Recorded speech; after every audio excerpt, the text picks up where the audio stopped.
Okay, who's been turning what this week? This is going to have to be a productive week. We got a lot Well, of things going on. I've been crazy, so. But hey. Oh, I know. I always trust that you've come up with something. Always. There's a couple of folks I rely on to see an oh my God from. That's what we rely on here on Wednesday nights is, oh my God, where that came from. What happened to it. Hopefully I'm not first. I'll go get the oh my God piece. No, we'll make you follow Ruby or somebody. There you go. Who's buzzing? What's up? The microwave going off? You keep talking like that, and I'm going to start getting a complex or something.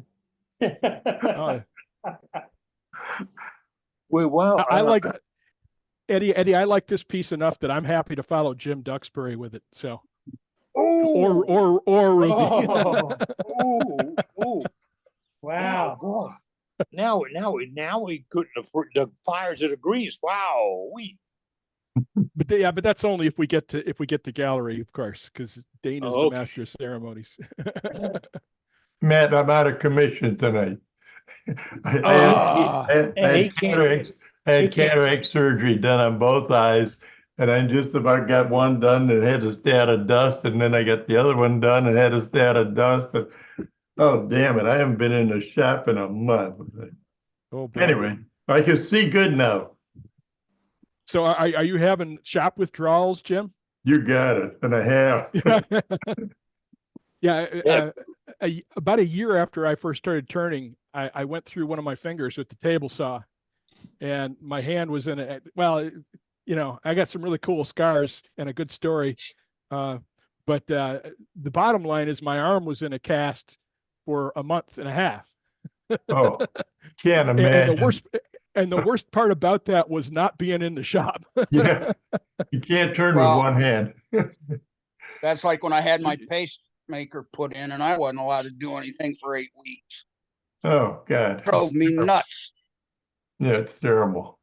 But I could see good. Oh, man, I could see. The white is the whitest thing I could ever imagine. I got home and looked at a coffee cup sitting in the middle of the table. It almost glowed. That's the whitest white I've ever seen. It's amazing. You don't realize that, because it's so gradual coming on you. And then that change, and it's how did I live without like the other way? I got they last week when I had a test done, they boxed me up really good, and the lady said, "We're gonna wait for a chair to get you downstairs to the car." I said, "No, I'm all right." I stood up and went right on my butt. I mean, instantly on my butt.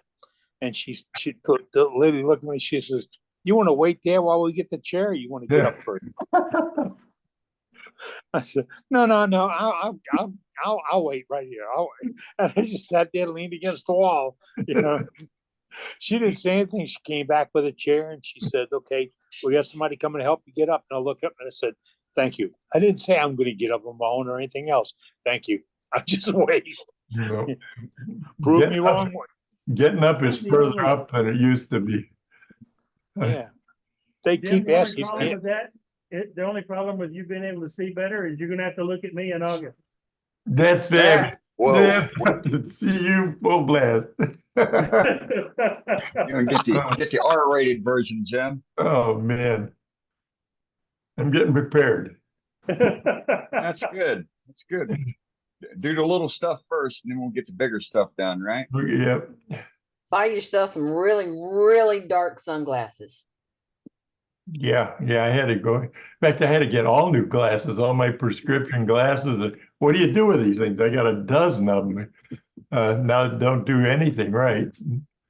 My eyeglass or doctor optometrist, he takes back old glasses and then they send them to countries where they don't have a lot of resources, put it that way. Oh, that's a good idea. Huh. Okay. Now I have to check on that. Jim, if you have a local Lions Club, they take them too, and they give them to people that can't afford glasses. Yeah, I heard that. We don't have one around here. I'll have to keep looking. Yeah. Thanks. That sounds great. Anyway, it seems funny without glasses, I'll tell you. In fact, I'm going to get glasses, even if they're just plain glasses with a bifocal on the bottom a little bit, just for wearing in a shop, because just for the protection, if nothing else. Added protection. Yeah. Yeah. Nothing wrong with that. God, when I get new glasses, I look at those old ones and see the dents and scratches, and I think, you know, it's a damn good thing I had these on. Yeah, well, I got that. I'm getting my glasses at Zenni, Zenni. It's a mail order place on the internet. Yep. Because I was paying $400 for a set of glasses, bifocals, and all that stuff. And my optometrist, he knew my mother for 35 years. She worked down there with him. He says, "Let me give you a little advice on buying glasses." And I'm thinking, well, he works for this medical center. He's going to tell me to go downstairs and get them. And he leans over. He goes, "Look up Zenni, Zenni." And I'm thinking, this ain't very company minded. And he said, "You'll get a set of glasses for under $100 and a quality stuff." And that's what I do. I've got them. And when my wife when my wife had her eyes fixed and did the same thing, she needs a weird bifocal thing. And he told her the same thing, you know, and, you know, we're getting the glasses. They're all right.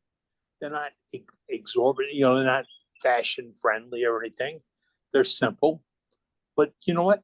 I just need them these, I just need them to read things. That's where I got mine too. They're out of Cincinnati. I thought they were out of China or something, but I got two pairs for like $36 with shipping and everything else. They're gorgeous. It just anyway. Now that both eyes are the same, he told me to go to the Dollar Tree, and I just bought 6 of them. They're $1.50 a pair. I can't believe it. They were great. Like that. Eyewear by Dollar Tree. That I don't think I could sell. All right. Well, it's a little after the top of the hour, folks. And I think a lot of people popped in tonight. We got a lot of new people in here tonight. So for all the new folks, welcome. We are all very happy to see you in Zen. It's nice to see some new names to get mixed in with the regular names. And soon you'll just be a regular name like the rest of us.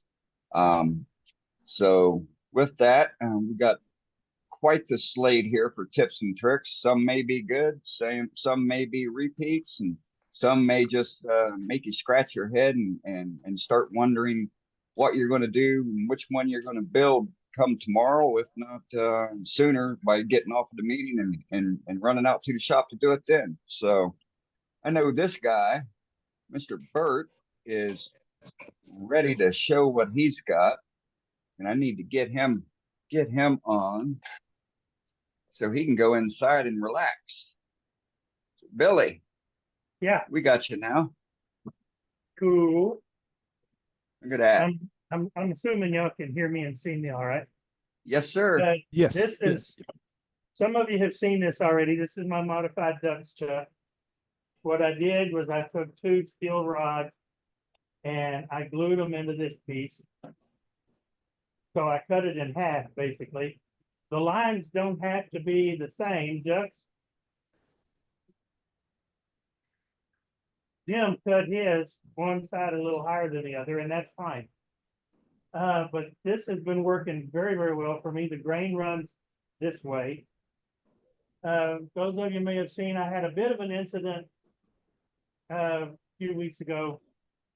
This was actually an old solid lifter out of an engine that I cut in half, and these were sticking out here about like this. Well, one of them tagged me. Ooh. Right here, and you can still see the figure.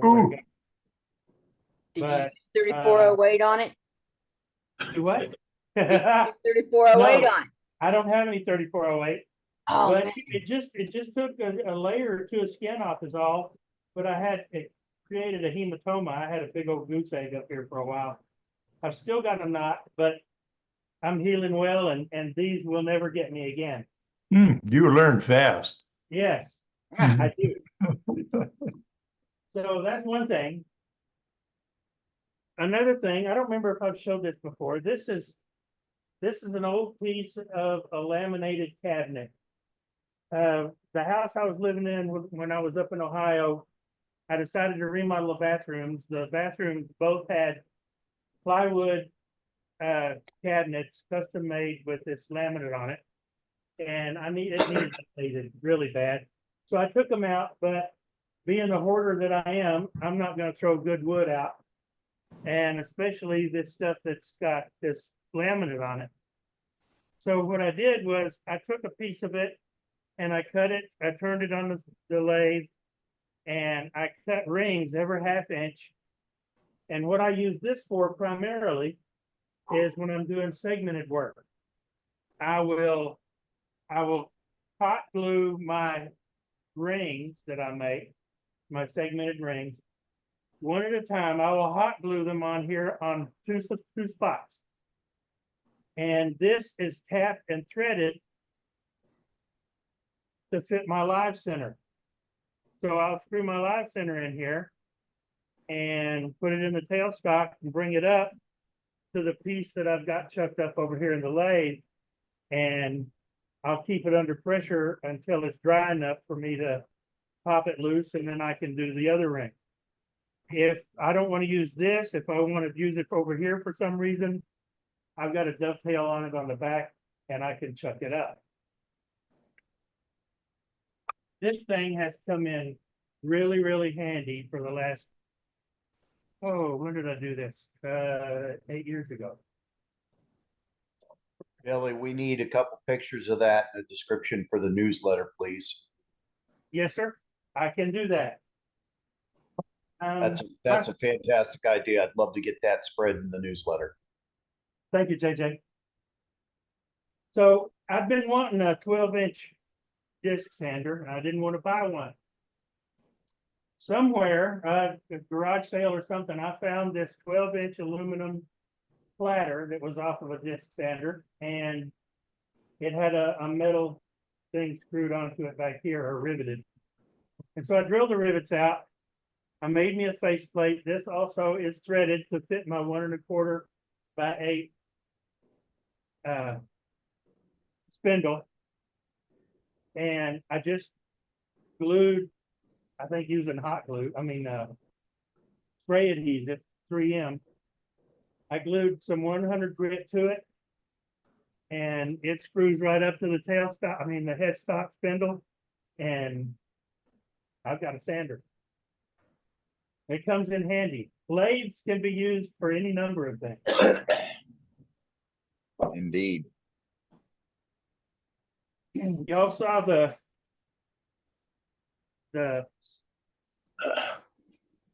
Calabash. yeah, the calabash bowl that I turned with from Texas Persimmon that I put the butterflies in. Well, I needed a way to rechuck it in the back, or with the opening to me. Chucking it the other way around was easy. I could just use my cold jaws and I'm good. But the shape of it and the size of it, none of the cold jaws are going to fit. So I took an old chuck and I took the jaws off, and I made my own jaws using pieces of 2x4. So these are drilled and screwed into, and you can see the screws in here. There's two screws screwing it to the chuck, to the slides in the chuck. So it's screwed there. And then I just took some 2-inch Craig screws, pocket hole screws, and screwed additional pieces of 2x on here until I had something big enough that I could turn and make this concave in here because of the shape of the calabash bowl. I needed it to come up high enough past the biggest part of the curve so that I could grip it. And I've used this since on 2 different calabash bowls the butterfly one and the first one I did because I wanted to dish out the bottom a little more, and I did that. And you got a chuck, you got pieces of 2x4 or any other kind of wood, you can make your own jaws, and they grip because it's wood and because it's fine.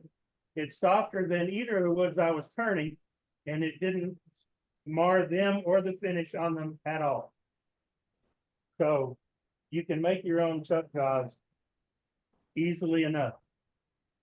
All you have to do is think about it a little bit, and you can come up with an idea for how to make it work. Let me adjust my camera. Wrong way. Look at that technology. So this is an indexing plate.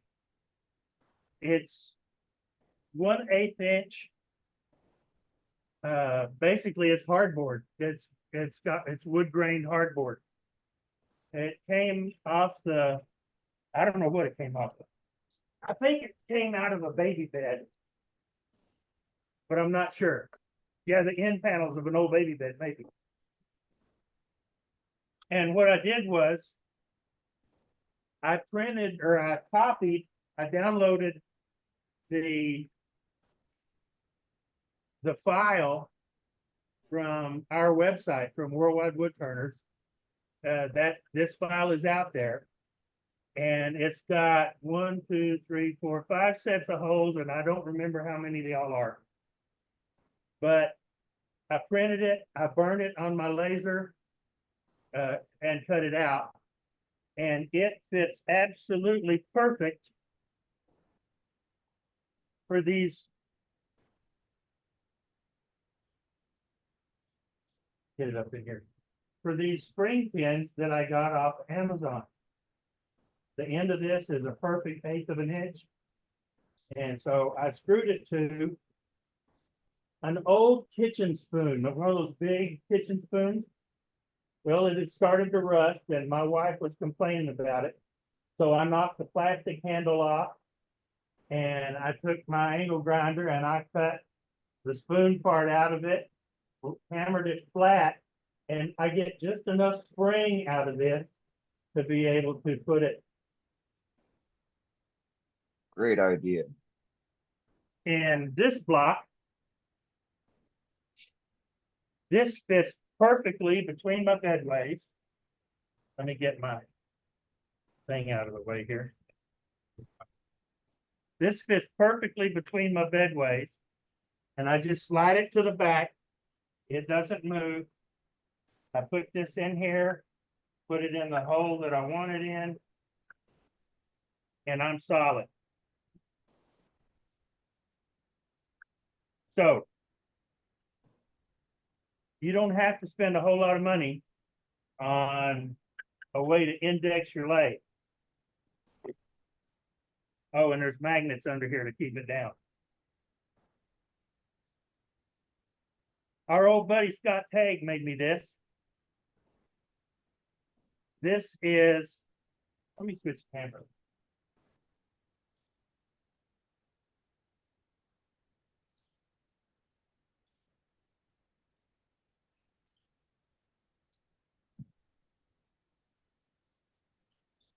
This is a 1-inch bolt that fits right in your tailstock.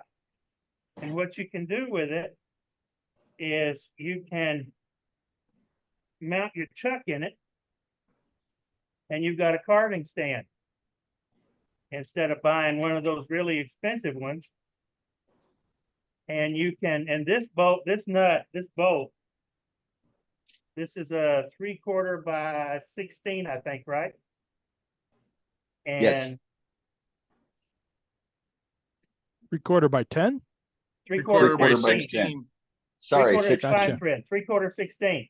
So this rotates, and so you can spin it any way you want and then lock it down. I bought a 3/4 16. Oh, put it over here. I bought a 3/4 16 by 1 by 8 the screw on here. I couldn't find a 1 1/4 by 8, but that's okay because with it being 1 by 8, I can now screw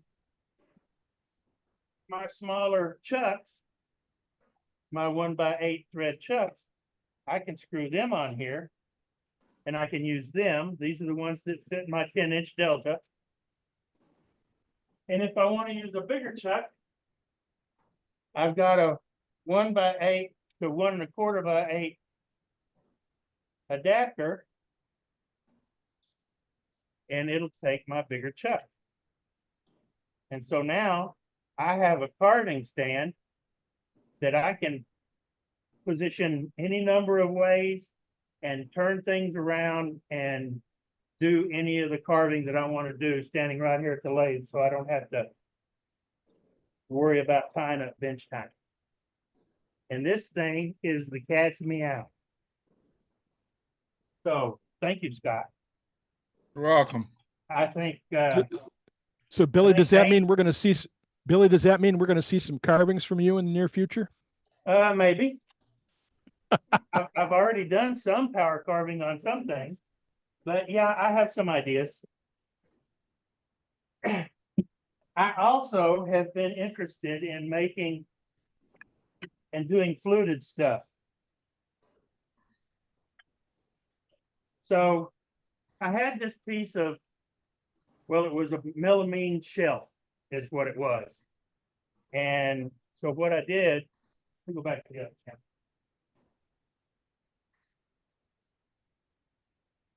So I had this melamine shelf and I cut it basically in half. And I glued some Corian, 3 pieces of Corian to the bottom, just some scrap stuff that I had. And I drilled out a screw hole over here. And I took a piece of, believe it or not, this is a piece of 1-inch handlebar off of a Harley that I had cannibalized some years back and cut up.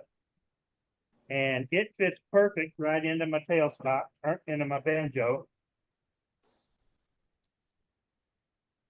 I had a Harbor Freight palm router that my son dropped and broke the base off of. And I kept it because I figured I'd be able to do something with it one of these days.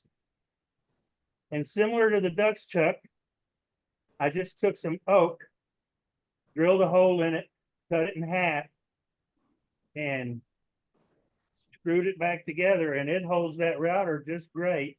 And this is just dead perfect on my center line.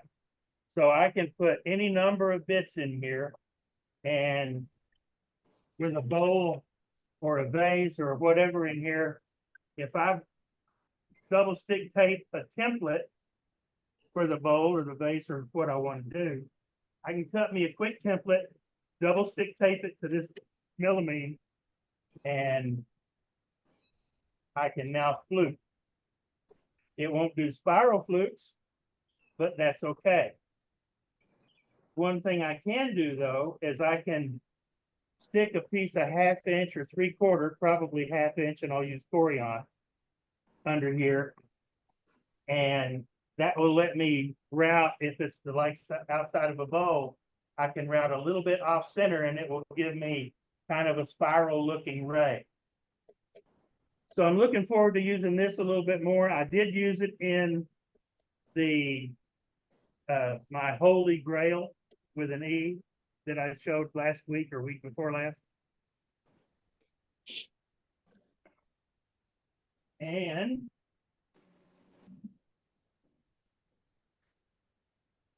now to switch cameras again. I'm gonna try not to make y'all dizzy. Hey, can I add an idea to what you have there? Sure. So what I was thinking, I love what you have there, but what I was thinking is you could build a little thing with bearings on the bottom of that plate, and then that way it would roll against whatever you have. Oh, yeah. That way you'd be able to keep the depth the same way all the way through. So if you were like doing fluting, and you had bearings on the bottom, then you could adjust those bearings. Right. Well, I was going, come on. What I was going to do, I was just going to put a round head screw right here at the bottom to follow my template and get me my depth. Okay. So- Well, that would give you your, yeah. But yeah, that the bearing system might be a little better, indeed. And bearings are not expensive. Not at all. This doesn't really apply to wood turning, but I've been making some frames of late, among other things, and I needed a spline jig because you need a way to 45-degree angles on frames is, well, it's a long grain glue joint and they don't hold well. So you need to put a spline in them so they work. So I cobbled this quick cradle together that slides over my miter fence or my fence, and slapped a piece of corian on it and some 40 pieces of oak at a 45-degree angle. It's all scrap wood. And man, it does miters like crazy. Last thing, I promise. Oh, no worries. I like finishing. And finishing can present its own problems, especially if you have to try to, if you're doing something off the lathe, or you're trying to make sure you get even coat on your finish all the way around, but you don't want to touch it and you don't have room to go all the way around the piece. I took a Lazy Susan and a couple of pieces of scrap wood. This is more of that cabinet. And I made me a finishing stand. So I can just put whatever I want on here right now. I've got this set up on my painter's triangle. And so I just set this up here and spray it all the way around. And I'm good.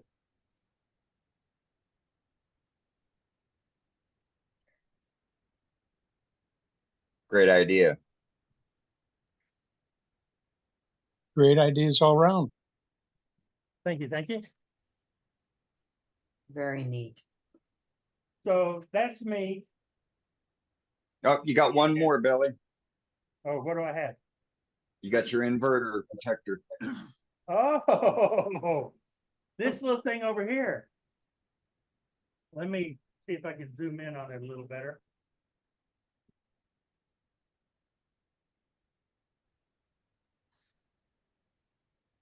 The inverter for my Powermatic is right behind here. Everybody else's is too. On the back side of the headstock. And they've got vents in them. This one is a new inverter, and it's got vents and a fan up on top. And about every, I don't know, every half hour or so, I'm constantly getting my air hose and blowing this thing out to make sure it doesn't get chips and stuff in it.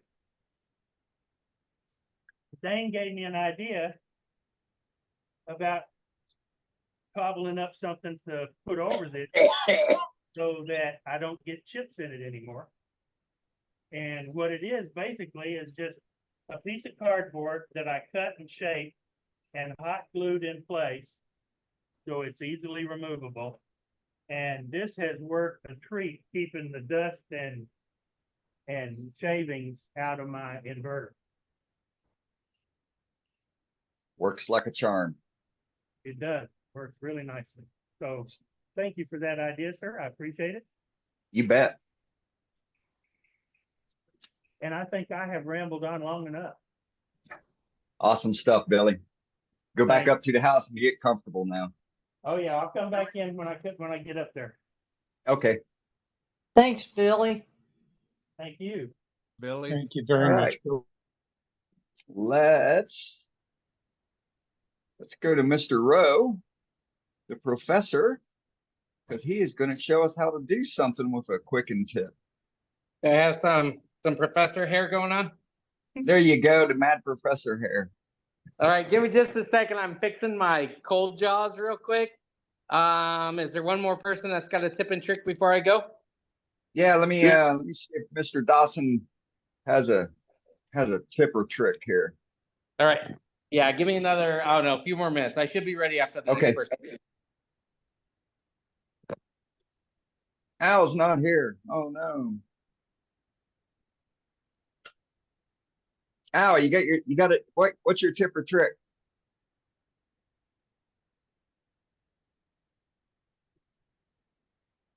Oh, Al's not interested. No. His tip is how to turn off the camera. I guess so. I've got a real I quick don't one believe- if I you don't want, believe it. Dane. I don't believe it. I don't believe it. What's wrong, Al? I don't know. The heck, just done speaking. What the heck? I'm gonna have to go out and come back again. I'm sorry. Okay. Sorry. All right, we got you, Ruby. Okay, yesterday when Doug Miller was doing his live, he did how to do thin finials and that. And in the process, I remembered a jig that I had for doing them. So when you're doing something like this and you've turned this end, you need a steady rest of some sort to hold this end while you do the rest of it to keep it from breaking. So what I had made in the past was a string steady, and this is a Morse taper that fits into my tailstock. And then I hollowed it out and I put in 4 nails and a piece of string so that while it's in the tailstock, as soon as I've got this very end part here shaped, what I do is insert it into here, and this is where I need my 3rd or 4th hand. Okay, when it's in there, then if you just do up your string something like this, what it'll do is, and tie it off, what it'll do is in the very center, it will form a steady right around the very thinnest part here of your finial, and it'll keep it, it allows it to turn without hampering it in any way, but it holds it quite well. That's a great idea. Good idea. That was a great idea. Very good idea. Have you ever had any trouble with the string burning the piece? No, never. Looks great, Ruby. And I mean, That is a great I've idea. used this one when I did my trombleur that's over 4 feet long. And the very tip end of that is about a 1/16 in diameter.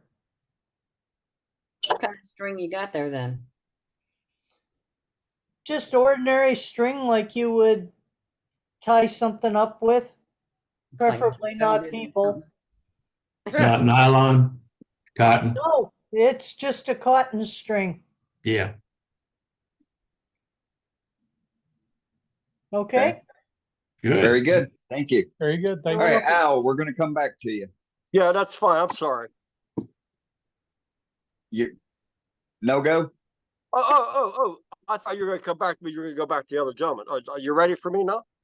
Yeah. Go ahead. I'm still waiting on Doug. Yeah. Well, first of all, every good shop needs a good stereo. You have to make sure you have good stereos, at least 6 speakers and a lot of good music. And you need to have a lot more light than what you need. Here I've got wait, how do can you see? You can't see what I'm seeing, can you? No, we see you. Yeah. How do you switch the okay, I'll just go. So you need more lights than what you need all the time. Like I say, you need more speakers than what you need.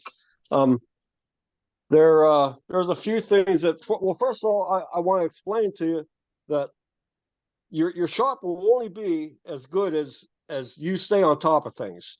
One of the best things, a tip for me is if you're done with something, like for instance, you're always going for your jaws, your key, you put it right back all the time. It's just things that you have to learn. If you have tape measure, you say you always lose them. Well, I have one here. I have one there. I have one by the bandsaw. I have one over by the drill press. Pencils by all of them because you're always losing a pencil. A while back, we had a gentleman how to round logs. Can you see what I'm doing? Yep. Okay. Again, I had this a few years now, but again, you could go and make perfectly round bowls or bowl blanks, and again, you have a little dowel rod. You drill a hole in the bottom of something. This one here has already been done.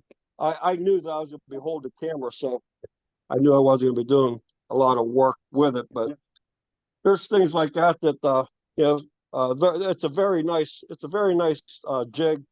When I'm here at the bandsaw, now I want people to know that when you're setting your bandsaw blades up to have your collet, that's the bottom part. Can you see what my fingers? Yes. So I can't see what I'm showing. You try to have it as close to center as you can. This is a carbide bit. It's kind of wide, but I'm there. And people that, like I said, if you want to set up your bandsaw, it's a good way to do that. Is have that down center on your guide wheel. And let's see, we go this way. Again, again, I for just the bandsaw alone, I have this vacuum. Now the factory has a intake for your vacuum down here, but it wasn't enough, so I put another one right there underneath, right by the blade, and it does a pretty good job. So it's an idea, it's a tip, it's a trick, maybe, I'm hoping. Now, people that have air compressors. Now, if you don't know, there's a valve on the bottom of that when you're creating air, after a while, it turns into, I guess, moisture and turns into water. And you're going to have water inside this tank. And there's a valve underneath there to drain it out. So if you didn't know that, that's another tip, trick. When you're Can't see it. What do they make? This is tips and tricks tonight. Oh, did you learn anything? Is that what we're supposed to be doing? Now, Yeah. when I have a Wolverine, sharpening system, and again, if you have one, you know what to do with it. Now, again, I have this 3/8 magnet. Can you see it? And I usually keep it right there, and I'll go and I'll grind my thing, and then I'll go and I'll put this magnet there, and that will bring up my gauge differently, and it'll give me that. Can you see that? No. Yes. Can you see that relief at the bottom of the gouge? Am I showing? Bevel? Yeah. Yeah, the double bevel. Yeah. Yeah. And it's another way of, it's always right here, right there. These couple, and well, this year, I don't know. I'm here with, let's just say my wife has the purse. So this is just a piece of wood that I just ripped, and I glued it up there. And these are two shower curtains. That's all it is, but it does the job. It keeps the rest of the shop a lot better than without it. Tips and tricks. Here's something from Captain Eddie years ago. Articulating arm. And believe me, this thing works just fantastic. And it doesn't take much. A little bit of welding here and a bolt and some guides down here. I make a lot of my own cutters. I heated this and I bent this, and you drill and you tap. And this thing, I mean, this arm takes so much vibration off of you. It's it's just a great thing. I myself, I don't have much into it except probably the cutter. All this stuff is always sitting around the place. This here is something else I saw. A sphere cutting jig. Can you see it? Like I said, I Yes. don't know what I'm showing. And now picture this being over here and stuff like that. And it works nice. And then you can, it's all it is just all thread. And you know, a piece of metal I welded on here. And it slides nice. And I have a cutter on there, and it really does a great job for pennies. Again, you can make your own Jacob's chuck. I don't think I could do it with one hand, but it's oh, I can't put the phone down to it. But there are so many things that if you're in your shop, there are things that you can do, you can make, and it's not going to cost you. I don't know what these Jacob chucks cost, but I mean, I paid for that bolt. That was like $8 for that bolt. But the rest of the stuff, these are just stoppers. Stoppers, I think for like door stoppers or something like that. But I mean, and well, this here rest, I made this. I got some 1-inch bar, cut it, welded it together, drilled some holes. But I mean, it keeps it really nice, really nice. I made a whole list of things I want to talk about. It's so easy. If you want to, I mean, all I have here is just just some wood. I just bought some pipe clamps, screwed them on there, and it holds everything that I need right there. And inside here, I have chicken wire. Okay. And from the things I don't want going in there and breaking my fins on my dust collector, well, this is another little idea, and I kind of like it. I have the insulation on the door there. They're wood doors, and there's pink insulation on it. Then I put that silver stuff on it. That is what I put over here. Here's where my dust collection is, right here behind this. And inside of it, around the dust collector, is that. And then this cardboard I did again. And it makes it, it's not that loud. It's not that loud. And those are just the kind of things that I think are some tips that can help somebody out. I like lighting. I have 6 fluorescent lights right here, and it's just fun and dandy. Doug, if you're on, you were talking yesterday about height. We were talking about height of the your spindle or a person. I'm only 5'7", and I made a 5-inch platform, and he was talking. Doug was talking about when he went to go in and start getting inside, he can't see because he's bending over. Well, it's just easy enough to just slide it aside lower than I could see inside. So again, your shop will only work as good as you're going to be yourself. I mean, put your tools back, where you want them. This always goes right back here. That always goes right back there.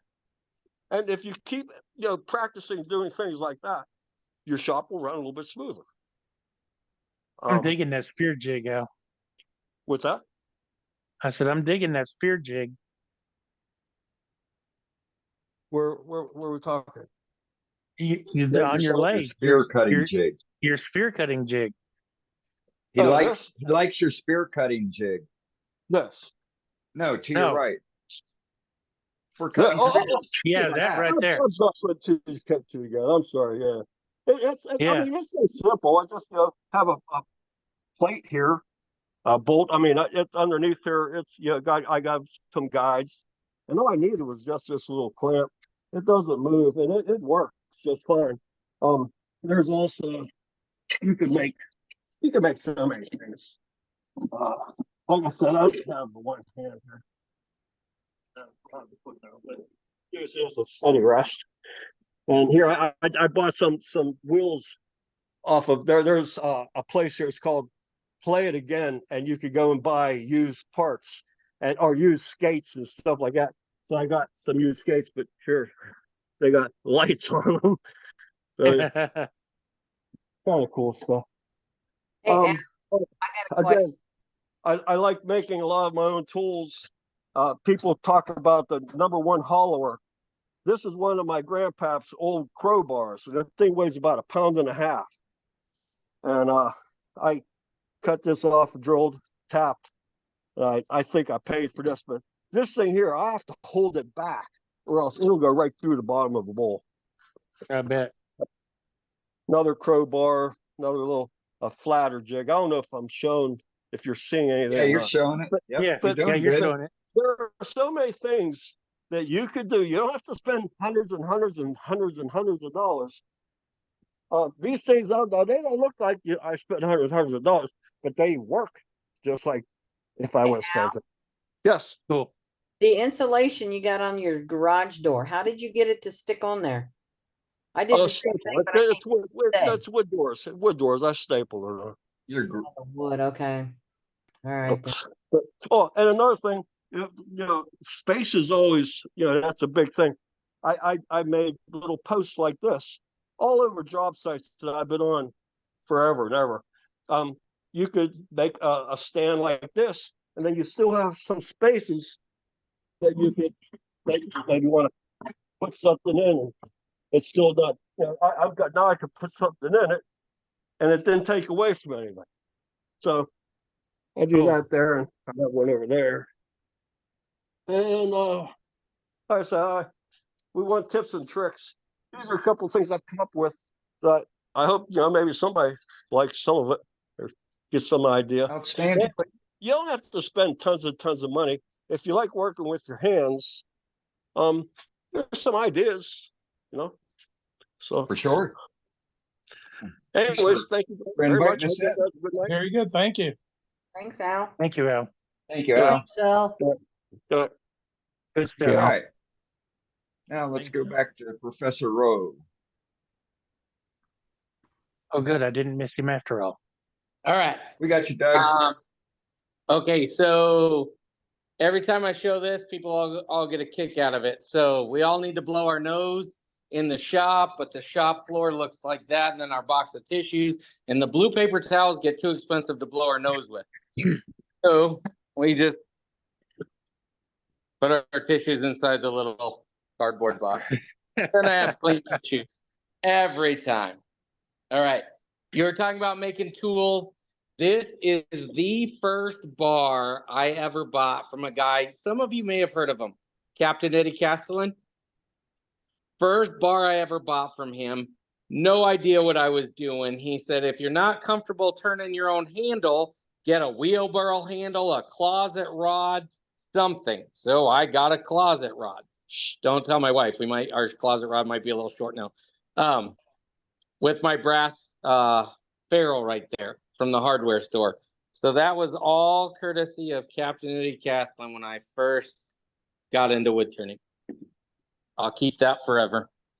The other little dealy wheelie that I made for my shop, not so much this shop, but when I was in my little tiny one and I was hurting for space, my shop, shop box, my dust collector, unfortunately was also my shop vac, which isn't always the best thing to do for a dust collector, but you gotta do what you gotta do. So what I did was I just turned me a little adapter to go in there, and then just like that, and then it worked perfect as my shop vac. So if you're limited on space and you don't have room for the dust collector and the shop vac, I recommend keeping the dust collector because it's better for the lungs. All right, and then what I was asked to do tonight was talk about tenons. So I'm going to show two easy ways and one little bit more difficult way. So easy way, if you have cold jaws. So we just have a standard dish on here. One of the things I really like to do with my tenons is always leave that indention right there. And if for whatever reason I made it go away, then I'll just take a parting tool and just make a little divot in there. And the reason I do that is because then I use my tailstock to always help me make sure it's centered. Now this one, it's a perfectly round bowl. Absolutely don't need that. But I make a lot of wild and crazy shaped things, and they're not always going to fit symmetrically around all these little rubber stops. So by having a spot for my tailstock to come up, it will force it into center. Hopefully that makes sense. Yes. And then if it was some big, wild and crazy piece where I felt like I still needed the tailstock for insurance, then I would leave it up there and then, bring my tool rest up and work it down to where it's either just the little nub that I'm going to pop off or sand off. In this case, obviously, the tailstock can come completely away. And then we can it would be nothing. We would just zip that right off, maybe take a couple of more cleaner passes, and I have that perfect smooth bottom. So not everybody has these. If you do, they make life so much easier. Probably one of my better investments I made for the shop.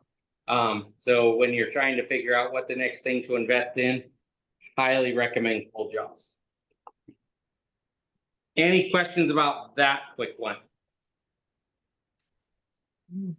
Nothing in chat. Nobody's speaking up. Okay, that's a super easy one. I'm sure we've all done it before. Good all idea. right, so, pop these off real quick.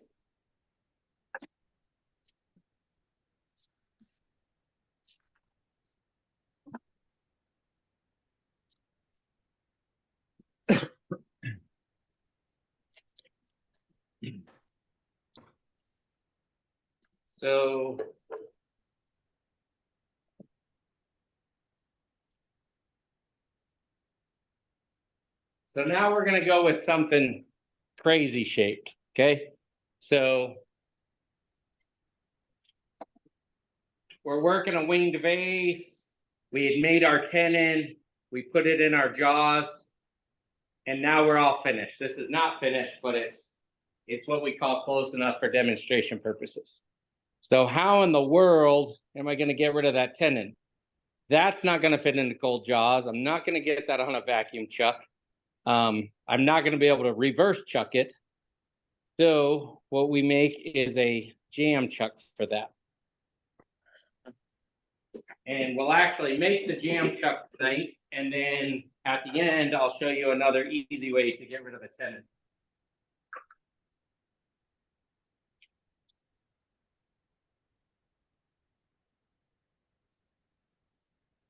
And then here, once again, probably not super necessary for this piece, but let's say this was kind of some big, long, I don't know, goblet or vase or something heavy. By having that divot in there, I actually use the tailstock kind of help me hold it on there while I get this bad boy all tightened up. Definitely an overkill for this little piece.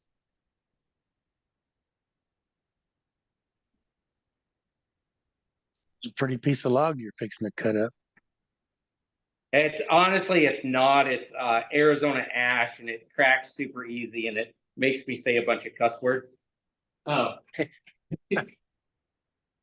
And oh, hold on, I have you guys unplugged. Let me plug you back in so the phone doesn't die in the middle of the tips and tricks. Yeah, we don't want that happening.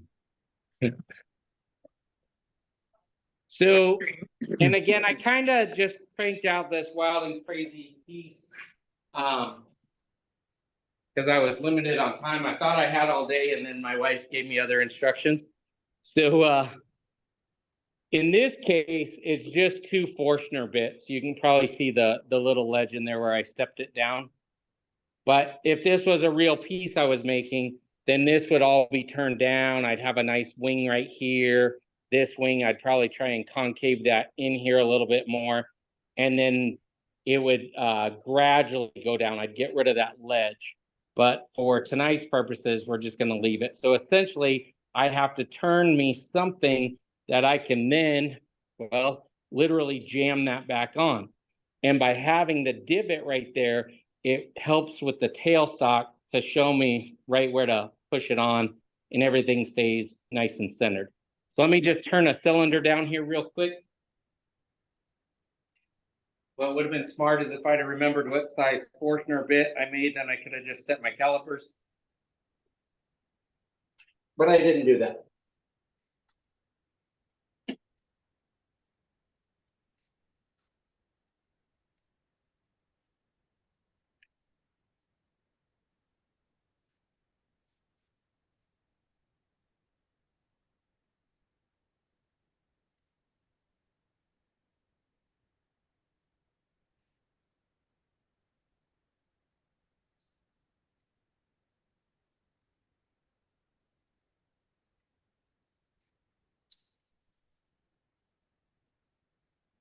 Can't believe you said that's just Arizona ash. Yeah, I like it. I do too. My Arizona ash is gorgeous.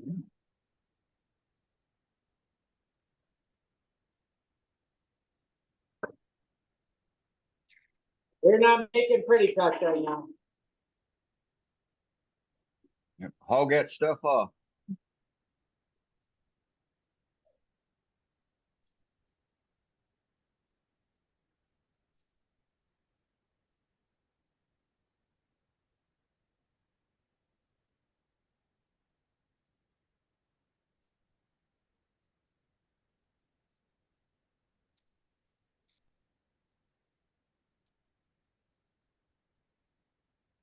Just put that high. Not high like on drugs. My tool rest was a little high.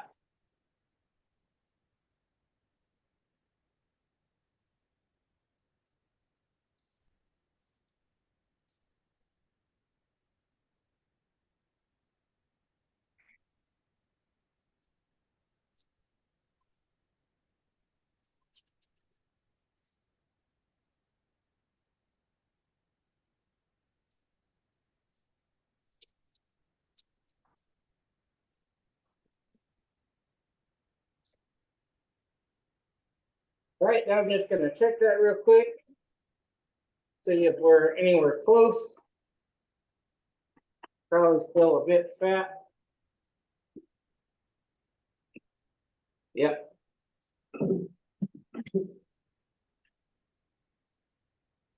And I need to take a little bit more up there.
And so just need to take this off because it's hitting the wing right there. So that just needs to be a little bit. We're almost there.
Right, and now I can tell I need to make it just a little bit smaller because I'm not getting inside the deeper hole right there.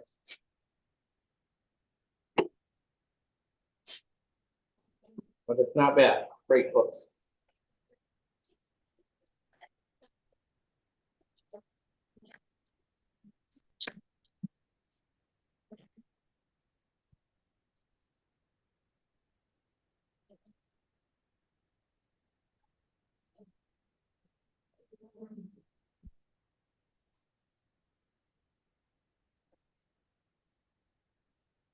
So, as I was saying earlier, if I'd remembered what size Forstner bit I used, then I would just set my calipers and then I would know. Rather than go all the way up, we just see if we can get it close. There it is. I think we're good. Okay, so now, remember I got that little divot right there. So we use the,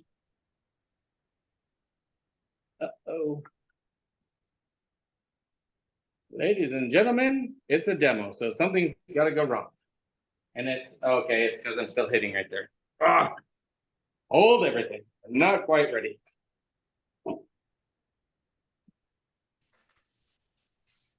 It's okay. It happens to the best of us. And I'm not a best, so it's going to definitely happen to me. It happens to all of us. Yep. Welcome to the club. Yep.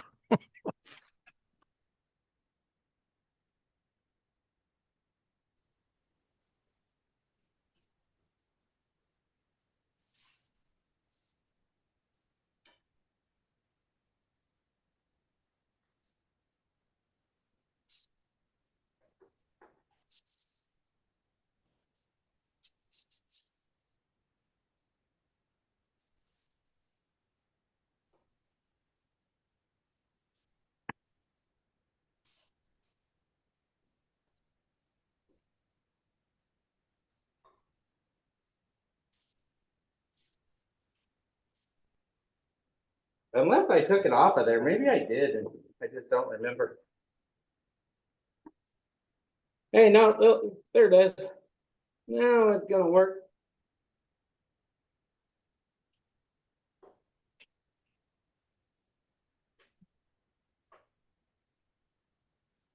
All right, so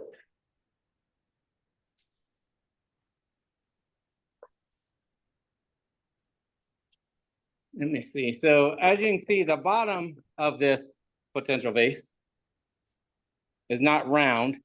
That's one of the features that we'd want to keep.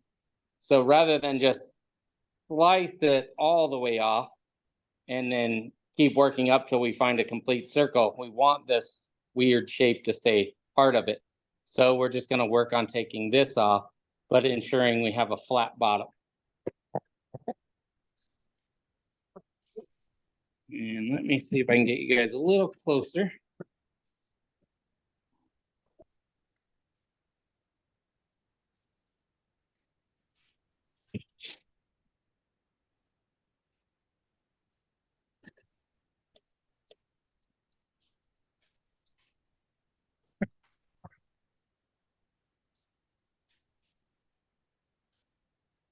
There we go.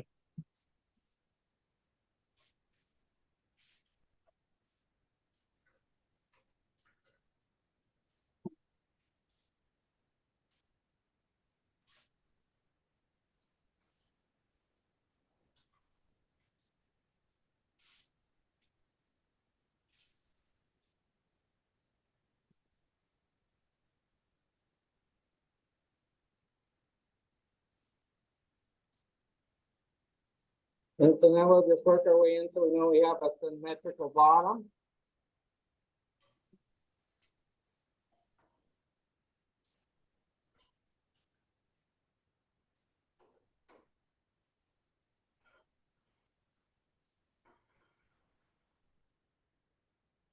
Put this on.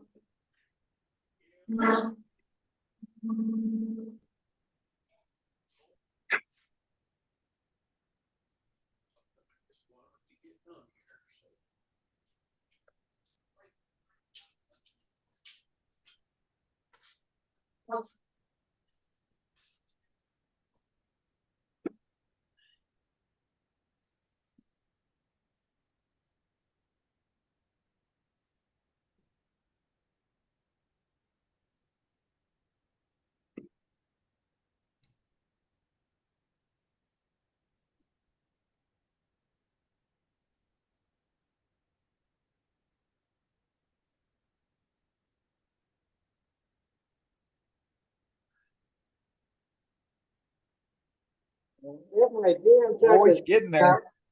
when the tail saw comes loose, I should be okay.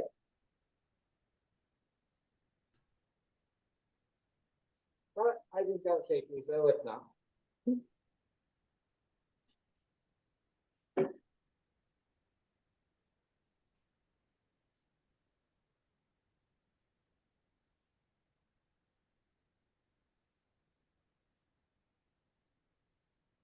Take away the elbow buster 5000.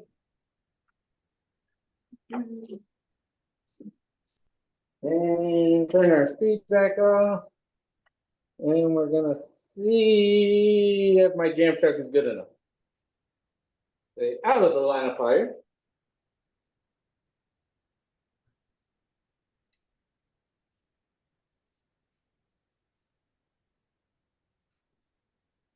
I think it'll hold.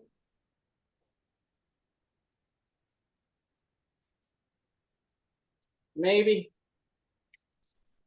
Make sure y'all are wearing your face shields in case it comes off.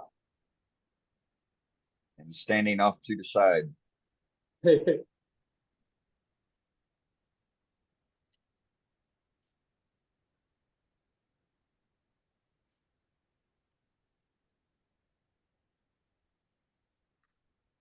And I want to do as much as I can with a gouge or even a scraper, because if I try and sand it off, I'll inevitably something will get awful. Well, it just won't be perfect, and then it won't set right. Oh boy.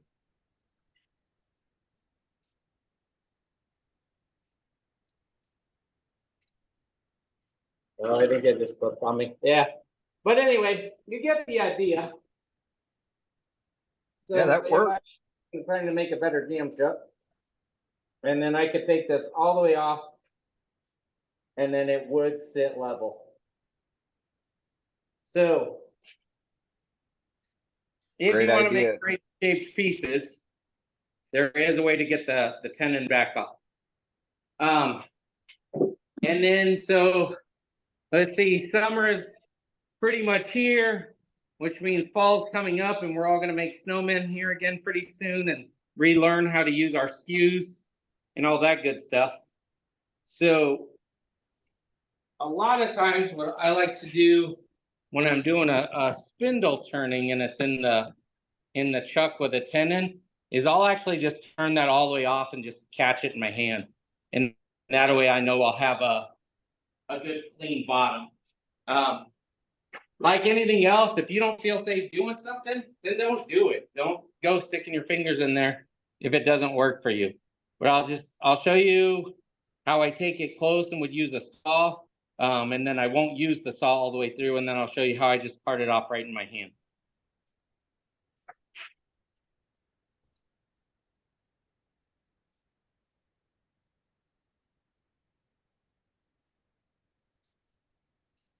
So just imagine this is our snowman right in here. We've come around, we've made his whole hat, he's all pretty. And now we just need to take his the bottom off. You know what, you can probably, hold on, I'm gonna put you on the other side. I think you'll see better what I'm talking about. So I think, if I'm not mistaken, I learned this from, maybe it was Eddie, or it was definitely somebody in this club showed me this. But if you're gonna part it off the way I'm about to, you want to go just slightly concave in so it sits on the edge of it better and there's less chance of wobble. Yeah. So let's see, if I'm there, will you be able to, as I straddle my, let's see. All right, I'm feeling like a surgeon working through the camera now. So I can start it.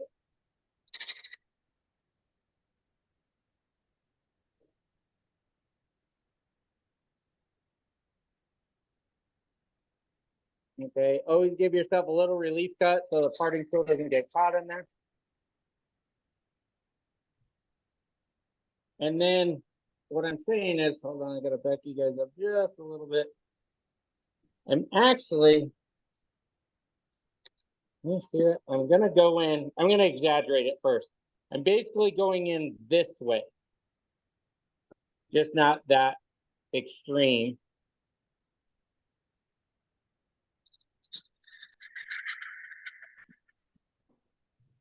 And then I work it around. Like so. Then take my relief shot. And then work it back around.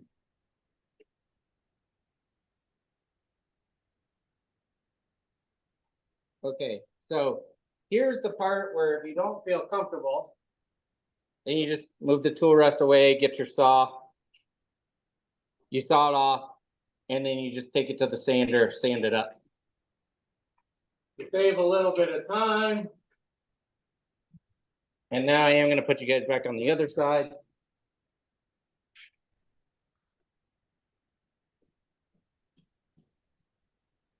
We're just going to part it completely up.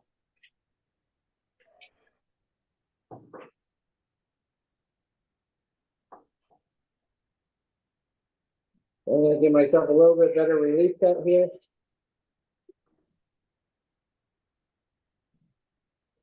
Okay, and now again, I'm coming in at a slight angle. Working it around.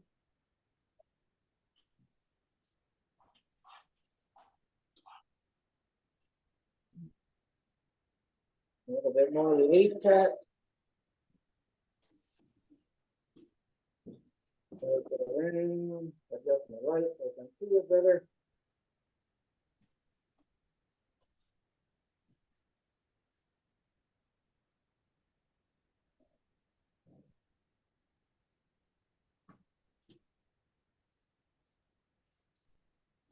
Probably goes without saying, but no sleeves or gloves doing this.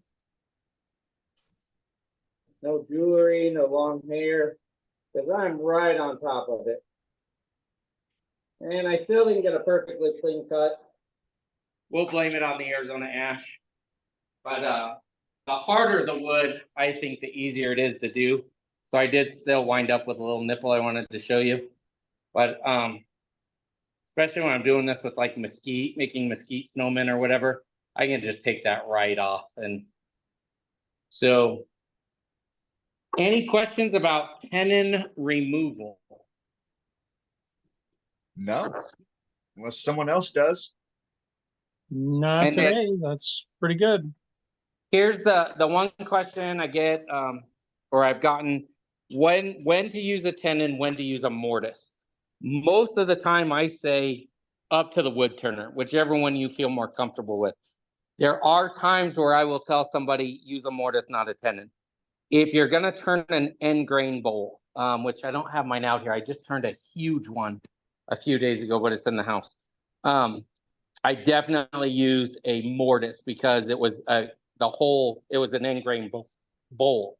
So if any type of catch would have just ripped that tenon right off. If you're gonna get one of the coring tools, I don't know if you can see mine up there. I have one of the one-way coring tools. The instructions actually tell you to use a mortise. And I said, I can do it with a tenon. And I was wrong. Just because it's just too much stress on that tenon and it'll tear it right off. So those would be times I would say use a mortise, not a tenon. Just about any other reason, I say, you know what, it's really up to you. They both grab tight. It's just a matter of what you want to do. With really greenwood, because I turn a lot of greenwood, you just got to keep checking that tenon again, because as that moisture is coming up, it's going to shrink up on you and it'll get loose in the chuck. But I think that's all I have for you guys as far as tenon removal and other little tips and tricks in the shop. Can I say good, one? Thank you. Go ahead, Mark. Yeah, Doug, that little tit that you had left on, you can eliminate that completely if you just put an angle on your parting tool, so that the only thing you have when you get down to the where it's going to sever through, the point, the angled point goes through.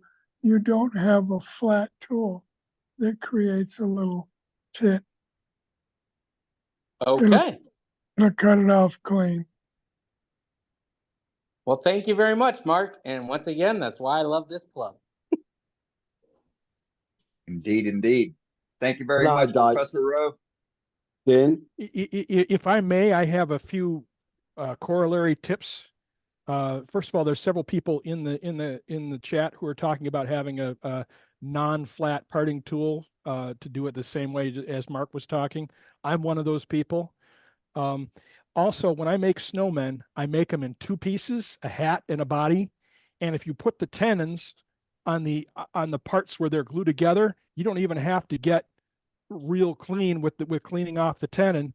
You could just part it off, and the glue joint will hide it all. And Dane, what you just heard is Matt is going to give us another snowman demo. Let's say the first Wednesday of November. That should give us enough time.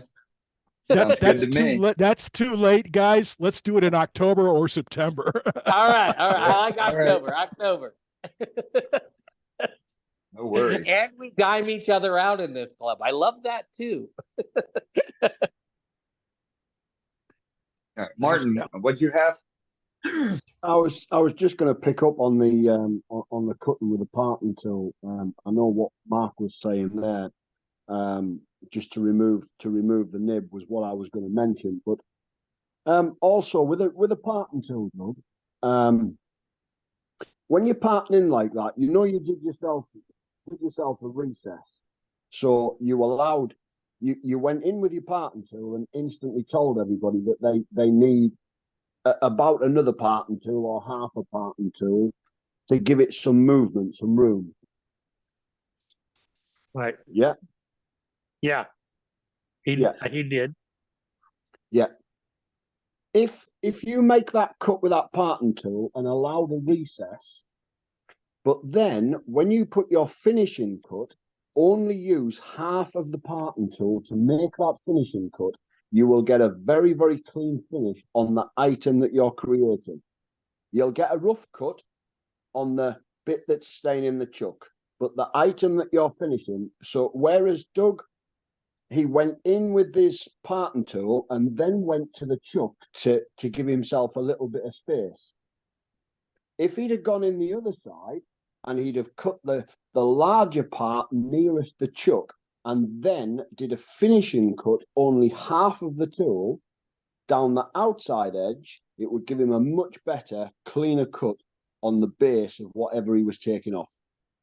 And we've got enough wood in there. If you guys want to mess around with this, I don't know how much time we have, how many other more tips and tricks, but I got enough time. We could do it again real quick if you want. Yep, go for it. Go ahead. Let me get the tripod back up. Yep. And another point, Martin, with what you're saying is it makes the fail point closer to the chuck. So you're not tearing wood out of the piece.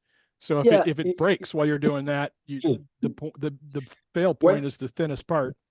You all pretty much know that when you're trying to create a finishing cut is it's not a rough cut, it's not a heavy cut. You're using lighter tools, you're using a lighter finishing cut. And that's exactly what you're doing with the parting tool. The recess that you're creating to give yourself the space, if you make that finishing cut with only half of that parting tool, it will give you a much better finish on the item that you're finishing. All right, I'll go ahead and spin this up around again here real quick.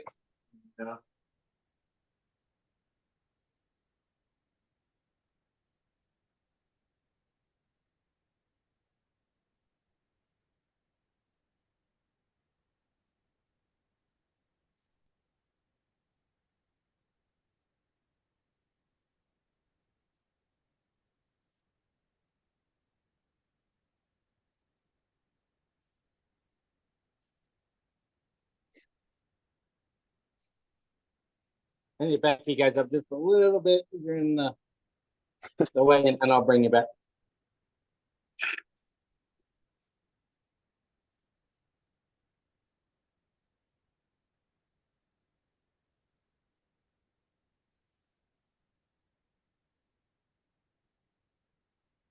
You should see the difference a lot better than we can do.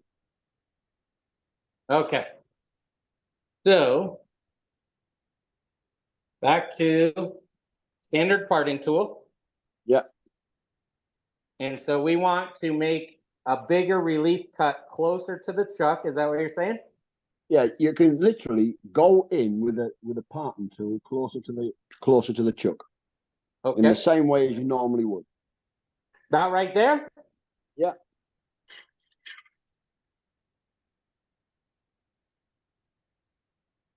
Out. Okay. Right. Now use half of your parting tool. Just half of it. Let's see. We probably Half the won't see cutting it when blade. it's in there, but Yeah, just a little bit. okay. You don't need to be too precise. You're just going to use a little bit of the edge. And still go concave? You can still go concave if you want. But towards the tailstock side. Yeah. Woo, that's cutting smooth. Right, now go back in with your big cut again. Okay. You don't need to go way over there. Just cut it away. Now go in with your small cut again. Half your parting tool.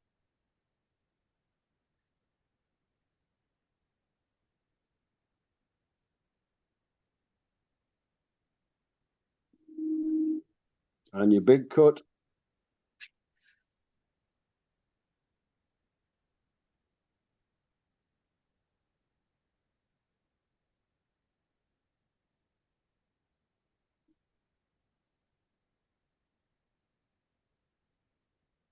Just half your parting tool. That's it, Doug.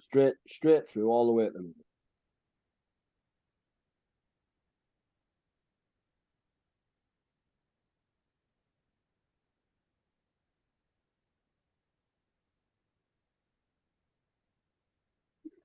It looks like he's seeing a difference. He's certainly feeling a difference. Right.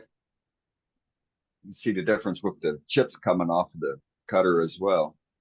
Right. The tool's only doing half the work. What you're doing is you are creating almost like a diamond parting tool. It's just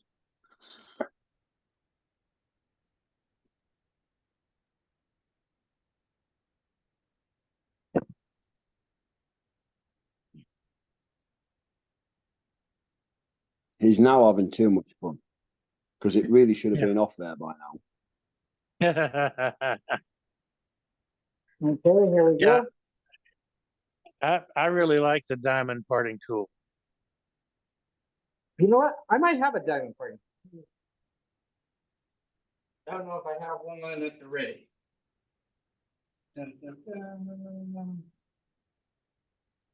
We don't need you to change tools now, Doug. We just need to have a look I at don't what have you've one, done. so we'll just finish with this one.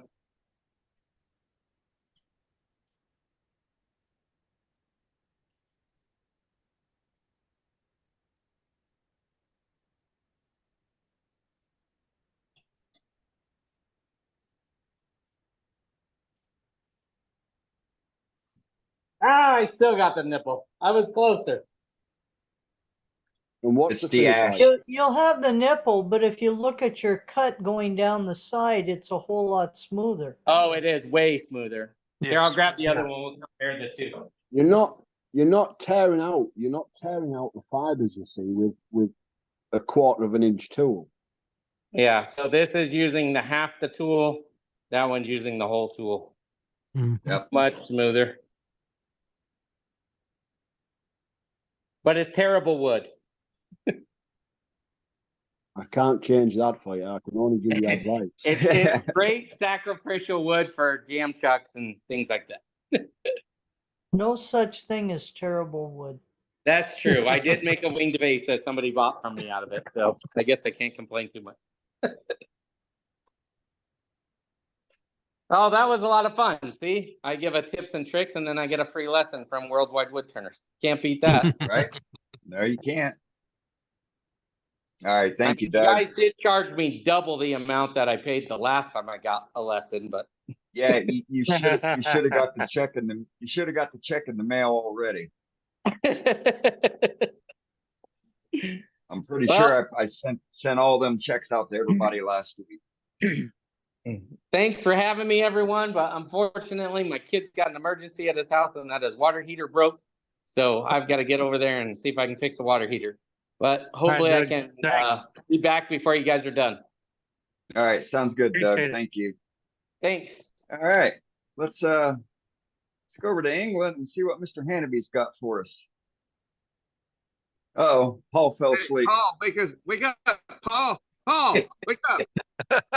There he is. Oh, he was having a go with us. You're muted though. There we go. Morning. Evening. Hey, Paul. Morning. Hey, Paul. One and the same. Yeah, got a couple of simple ones here. This one is a fairly simple one to make. It's a Velcro sanding arbor, and this was just a piece of wood off something, from the base of parted off something. So there's a the idea with this one is you put it in the chuck, and when you sort of finish the bottom of a piece, you can use this, put whatever grit abrasive on there. You got Velcro pads on there, and you can hold on to your whatever your piece of work is with both hands, and you've got this running in the chuck on the lathe. So it makes it quite easy to sand off the bottom of your things after you part them off, etc. So just a scrap piece, and all that is just a good fit. It's just a hole pushed in there, drilled in there, and that arbor's just pushed in. It's just a push fit, and that works quite well. Sort of moving on with the same sort of theme. It's again scrap pieces off things that have been parted off, and I have an assortment of these just with a chuck spigot on the back, but the face of them is sort of shaped to different profiles. So the idea with these is you use one of these, put your bowl or something against that, and then using the tail stop with a center to just hold that with friction, really. So you finish the bottom off your bowls and things like that, and you just pick one of these that's the right sort of curvature for the shape of the bowl you're working on. If you've got a bowl that's actually finished on the inside, you can put non-slip router mat or something over this to protect the finish.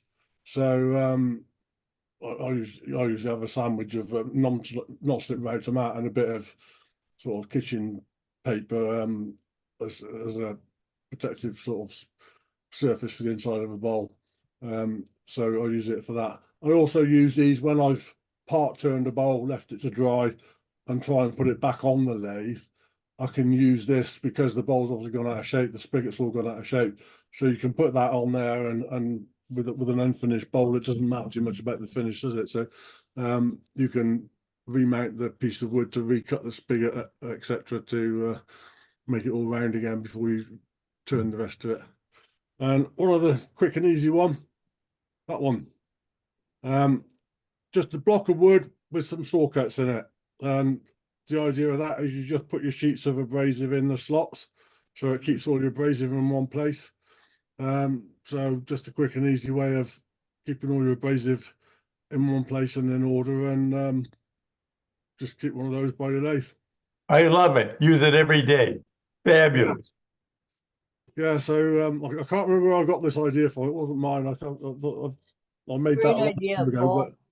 but just a fairly simple one for keeping all your abrasive in one place. So that's all I got. All right. Sounds good. All right, let's see. Is JJ still here? If you take a couple magnets and mount them on the back of that block, then you can stick it on the side of your lathe. Yeah, that's a good idea. Yeah. I might try Great that. idea. All right. All Like kinds of JJ good ducked ideas out tonight. already. Oh, I know, right? All right. Well, let's see. Let's go to Mr. Miller and see what he's got. Coming to me? There we are. I'm just sitting here playing with one of the things I wanted to show you. These little trays are super handy. You can see there's some screws in there. That's a little magnet tray there. This is just a small one. Got a little bit larger one right there. And I just keep I keep these two stuck on my lathe all the time for all those little metal things that I need, like my screws for my chucks, those kinds of things. Comes in real handy. I've got in the big one here, I've got some drill bits and some burrs and some sanding, some Dremel sanding things, and they just work great. You know, you can use them, toss them in that little tray. It's not going to go anywhere. They don't bounce away. They just kind of stick there, and they're there when you need them. So, you know, I don't suggest Harbor Freight for much. That's one of the things at Harbor Freight I can suggest. You know, they're cheap. Watch for when they go on sale. Pick them up when they're really cheap then. The other thing, and I mentioned this to Dane, and he thought this was a good reminder. I talked about this, I don't know, several years ago, I guess it was. But when you're doing goblets or finials, anything that's kind of long and skinny, especially if you want to push the skinny, like 1/16 or possibly thinner, when you got things in between centers, you're pressing most of the time. And if you were to do that and you get it down to a 16th, chances are that 16th of an inch is going to begin to bow and eventually break. So what you can do is get the very tip end close to ready, close to done turning. And then while you still have your live center pulled up to it, go ahead and take some electrical tape, put a wrap or two of that, and then go over it several times with some masking tape. And what that allows you then to do is you can loosen your quill and take the tension or take the pressure off, put a little bit of tension so you're pulling on that skinny spindle instead of pushing. Then you can turn it. You still have the stability of the tailstock there, but instead of going this way, going into the headstock, you're pulling it away, and so you still have tension on it. Just as an example, use this piece of paper. If I'm pushing on it, it wants to bend. But if I pull on it, it's quite stiff. And you know, the harder you pull on it, the more tension is there, and it doesn't want the paper won't bend that way. You can do the same thing with your wood, and it really does make a difference and allows you then to go from a 1/4 inch down to that 16th of an inch.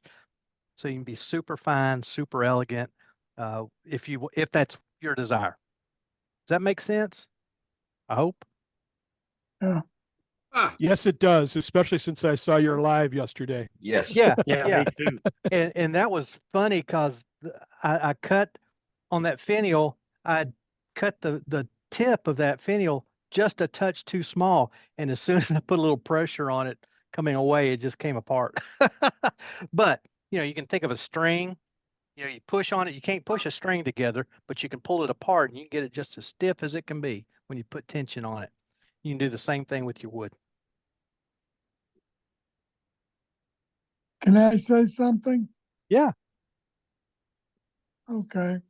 This is a little tip that makes all the difference in the world, because what I do is I am constantly drilling and matching things, and I want my drilling to be totally accurate. How many times a week do you actually clean the Morse taper in your tailstock, in your headstock? Because if you get one piece of sawdust in that Morse taper and you go to put your Jacobs chuck in or whatever, then your drill is not drilling down the center. It's slightly cocked. And so the hole will get wobbly more and more as you go deeper with the drill. So keep your Morse tapers clean. And you can get they've got little plastic ones that you push down there, at least blow it out. Or you can make yourself a little taper just to fold sandpaper in and keep your Morse tapers clean. And guess what? If you start really slow when you crank in your drill from the tailstock and let the drill center itself first, then you can increase the speed. But keep the crap out of your Morse tapers and they will line up straight down the line. Good advice, Mark. Absolutely. Also, keep your Morse taper attachment clean as well. I got something to show real quick. You got a tip or trick, Dan? Yep. Yep. All right, we'll come to you, and then I got to get back to the listed folks. Okay. So if anybody has a tip or trick, put it in the chat so I can add you to the list here. We've got a few more people yet. This is what I use to clean my mortise tapers out. It's really cheap. You can get them anywhere, and it's like baby bottle cleaner or whatever. And the other gun barrel brush. Yep. And the other little tip I have is for if you're spraying stuff on your lathe as it's turning. This right here is a coupler. You can get a 3-inch or 4-inch, just cut it down the center right here. And take a heat gun and heat it up and close it up like that, and it'll put a tension on it. And then you can put it over your chuck. And then you can spray and you're not getting that gunk up in there. That's all I got. It's a cool idea. That's pretty cool, Dan. That's a real good idea. That's all I got. Glad you were here. Oh, you don't want the spotlight on you anymore? Yeah, I'm good. All right, let's go to Scott Teague. You were just talking about getting drill bits to center. Flip this down. These are machinist centering drill bits. And if I want something to be real centered, I use this first before I drill a big hole. These come in different sizes. This is kind of a medium-sized one. There's one that's a little bigger.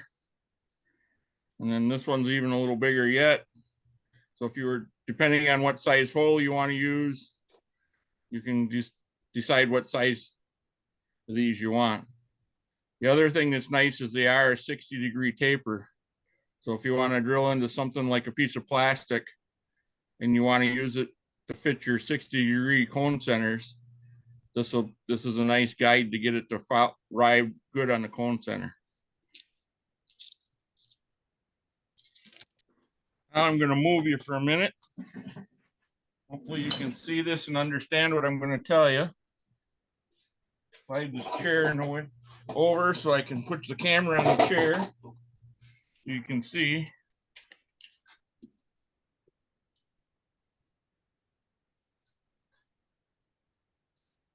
Okay, how many people have a hard time getting the drill bit centered on a piece of round rod? So one time or another. One time or another, right? Yeah. So now I got this. This is just sitting here. I got my quill with a little tension on that stick. Now you can see that stick is pretty level. Now you're exactly in the center of that bar. And that's just a popsicle stick. So at this point now I would clamp this vise down to the bed of the drill press. And now I know I'm dead center in the center of that bar. And you can just keep sliding this around. See there, you can see that I'm way off to one side.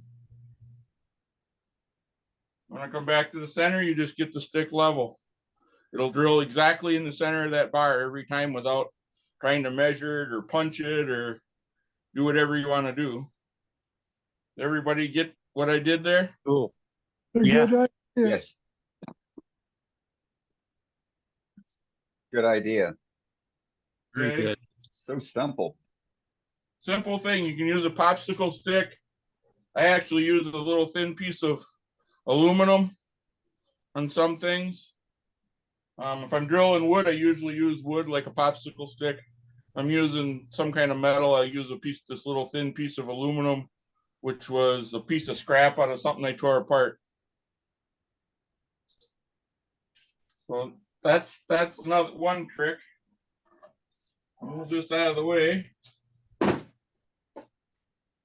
How often do we break a screw off in a board or in a off our faceplate, right? Well, how are we going to get that out of there? We don't want to turn next to it with a tool, right? So now I'm going to change this out. I'm going to take one of these. This is a plug cutter for plugging holes.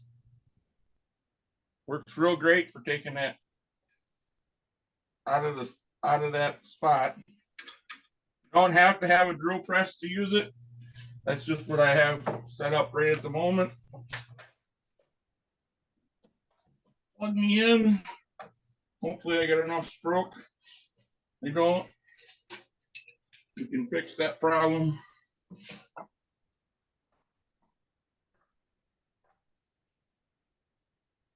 I'm just going to hold this here, try to center it in that, so I don't hit it with my plug cutter.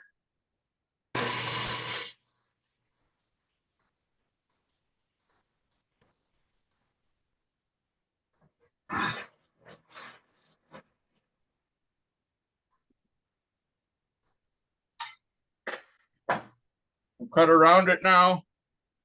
I'm going to take a staple puller or a tack puller. I didn't quite drill far enough, but if I had drilled far enough down, that would have popped right out of there. Drill it a little deeper.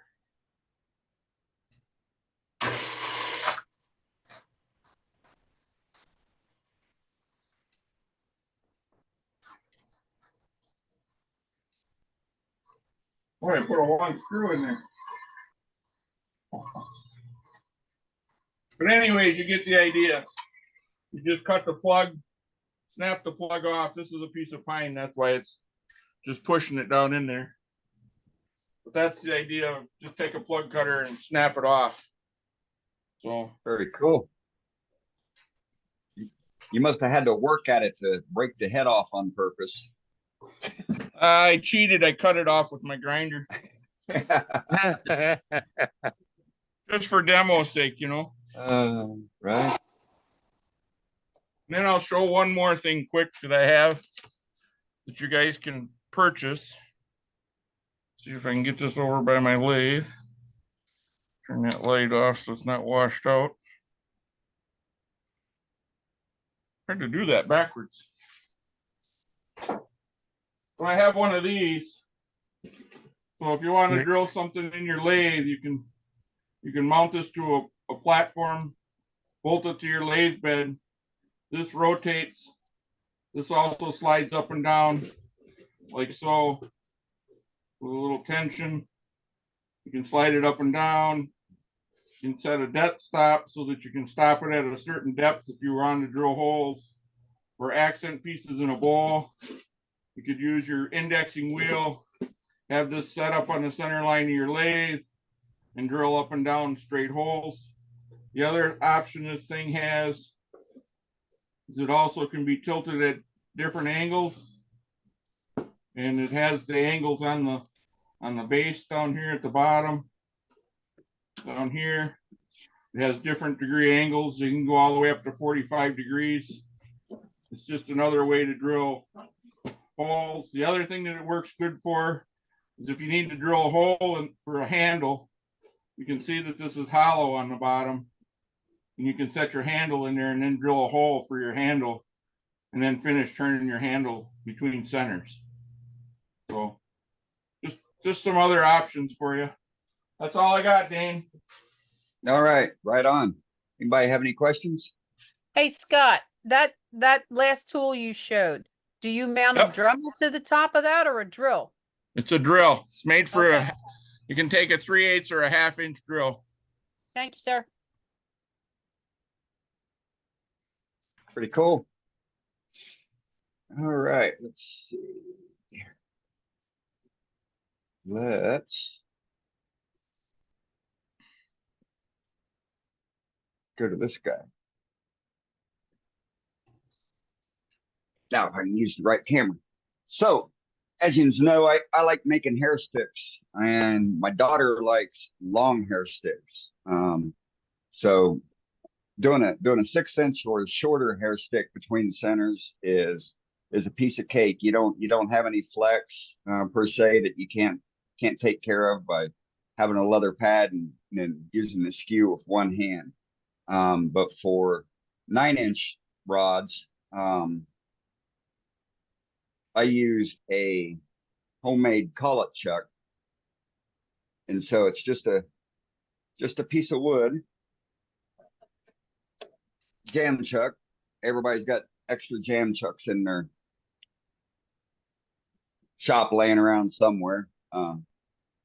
Willing to bet the majority of you probably have a couple hundred of them laying around in buckets and boxes put up that you just can't part with. And so I drill a 3/8 hole, clear hole, all the way through. On the back side, I chamfer so that you can get your piece started in it. On the tenon side, I cut a groove that will fit an O-ring, and the O-ring is what keeps everything together.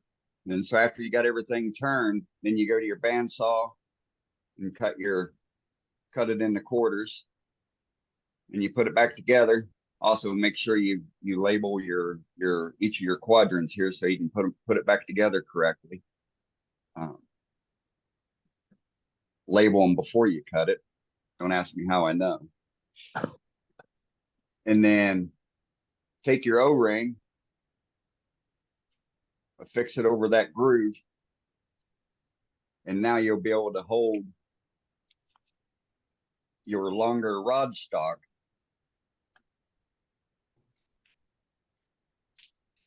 in your chuck. Did you cut all the way through on all And then 4 quadrants? They're clean cut all the way through. And then I use my knockout bar to feed the longer rod through the headstock, and I turn, just a portion at a time, so I'm starting with the thin part, the 1/16 2 millimeter diameter, and then working my way up, till I get, reach that final dimension, in this case, 9 inches, which is, has an ending diameter of about 6 millimeter, and works perfect. And so you can do that, if you had smaller rod stock that you wanted to turn and work with, just drill your hole, make your smaller hole, put it between centers, turn it, cut your tenon. Hey, Dane, can you show that where that ring is? Can you bring it closer to the camera?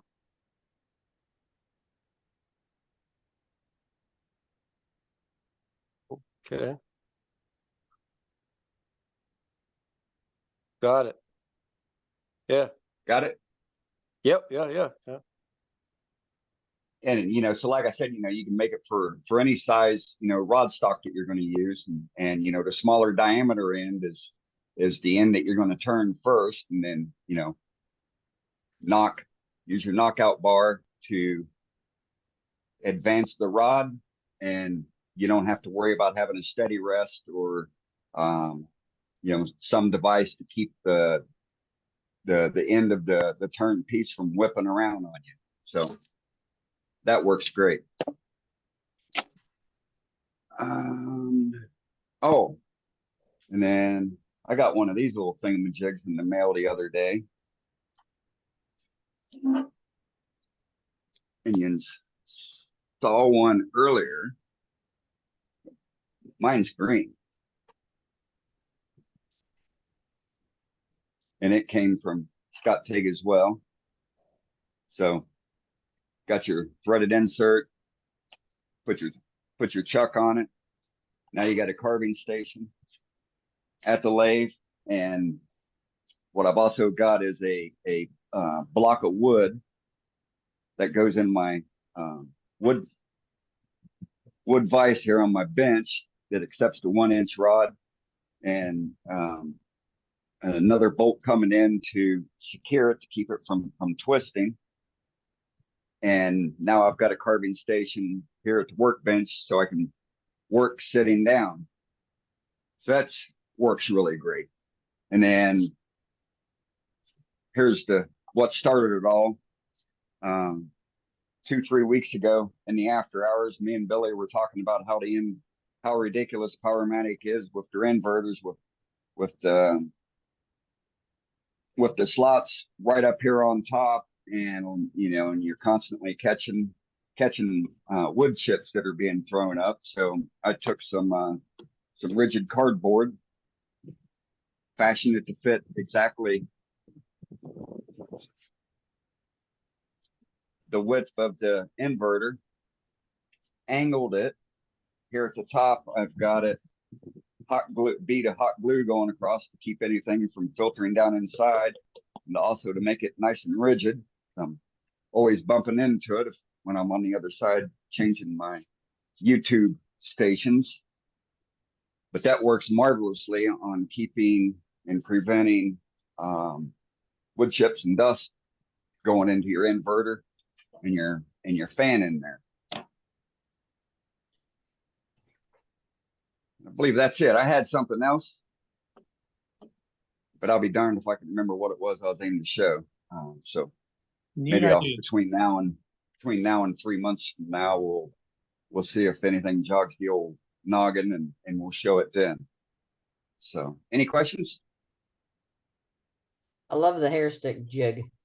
That was cool. Right on. I have to try that for something. Chopsticks. Finial. That's another thing Amber loves about it is, they can double as chopsticks. So and then they also double as a weapon. It's always good for a woman to have readily and available, or even some of the men of this younger generation that they'd probably need something like that too. Pun intended. All right. Hey, Dane? Yes, sir. Can you spotlight me again for a second? There's a few questions of what the drill guide was that I used. I'll show you the box so people can find it. We got you. This is what I showed you on the lathe. It's called a drill guide. It's made by General Tool. There was a couple questions I had direct message me, so I thought I'd just show everybody. Is that Harbor Freight? No, actually, I got this one at Woodcraft, actually, according to the sticker. But I think you can buy them anywhere. General Tools are sold online anywhere. So yeah, Harbor Freight carries them. They'll probably fall apart. That's all I had, Dane. I just wanted to show okay. everybody. Right. Hey, Scott. Scott, are you there? Hey. Yep. Okay, now I looked at two of those tools that Dane and Billy have. Now the base is that a piece of stock that you cut? The base that looks like a horseshoe. The green or the black part, you mean? Dane, yours was brighter. Dane, can you put it up? Yeah. Yeah, mine's green.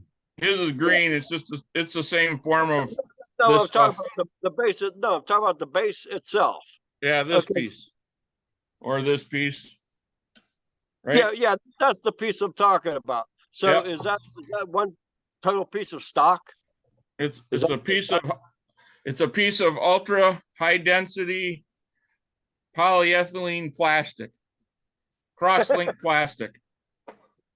I You wasn't thinking about that. I You thought can it bu- was Mouthful. You can just type in high density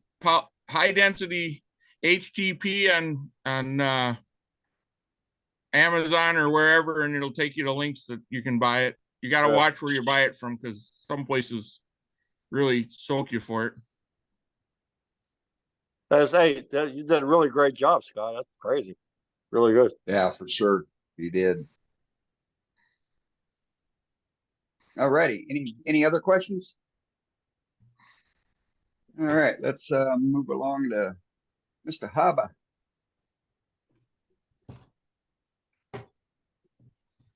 Am I there? Yeah, you're there. All right. Well, the first thing that I want to show is this right here. I turned a round piece of 1/8" ply, and then I put 4 small magnets on the back of it, and then I lacquered it so it'll stick anywhere. And it won't get like the I had them braid off my lathe because of the chips and stuff.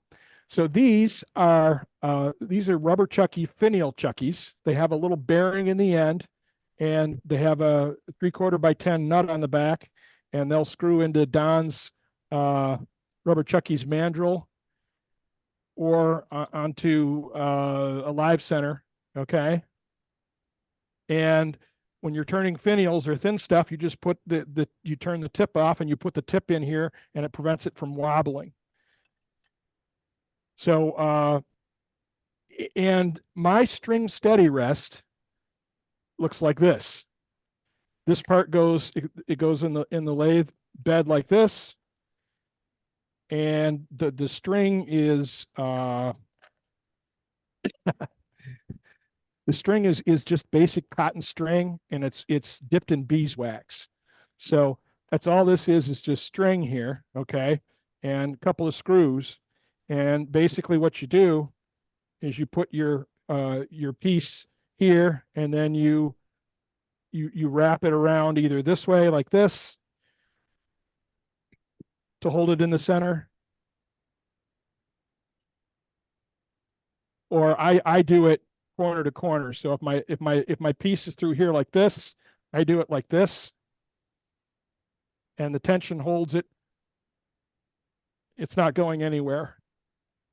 And I have several of these, so if I want to turn a trembleur, I can put several of them on my lathe bed, and hold something very thin and very long, very securely, and You don't have have any to worry issues about it. with the wood burning? No, the string is coated in beeswax. It's smooth as silk. You're not putting a lot of tension on it. You're just trying to keep it from wobbling. Back that up a little bit so we can get a screenshot. There you go. Wouldn't the beeswax come off when you're turning and mess up your finish? That was my next question. Yeah, but I don't finish on the lathe. I finish off the lathe. And the last thing you do is you come back and you sand it off a little bit, and you're good to go. Oh, okay. Yeah, it's just you're not putting a lot of tension on it. You're just putting enough to keep it from moving, but to keep your piece from moving back and forth or wobbling. You're supporting the piece. You're not gripping it, if you will. So and if you crank this down too much and you turn the lathe up too high, then yeah, you'll get some of the beeswax on the piece. But it usually just a touch of 220 grit or something isn't will take care of it all. So it's not a big deal. And it's just something that fits on the lathe bed. Okay. This piece, this is one of my vacuum chucks. And I've just switched all my, I'm sorry, are there more questions on that? No. Okay. No questions. So this is a vacuum chuck, and I've changed the tops of mine. They're now like donuts. Okay. They're rounded, and this is like cheap Walmart craft foam that's glued on here. And what I have here is I have a thread tap, and I tap these and then this just screws onto my lathe headstock, and the vacuum comes through my lathe headstock. And this is PVC pipe, and I just turn these things, and I epoxy them to the PVC, and it holds really well. And the reason I went to the rounded donut shaped tops to these vacuum chucks is I was just using PVC pipe with foam on it, and it was thin, and on softer woods it would leave marks. The vacuum would leave marks. So this doesn't. This works fantastic.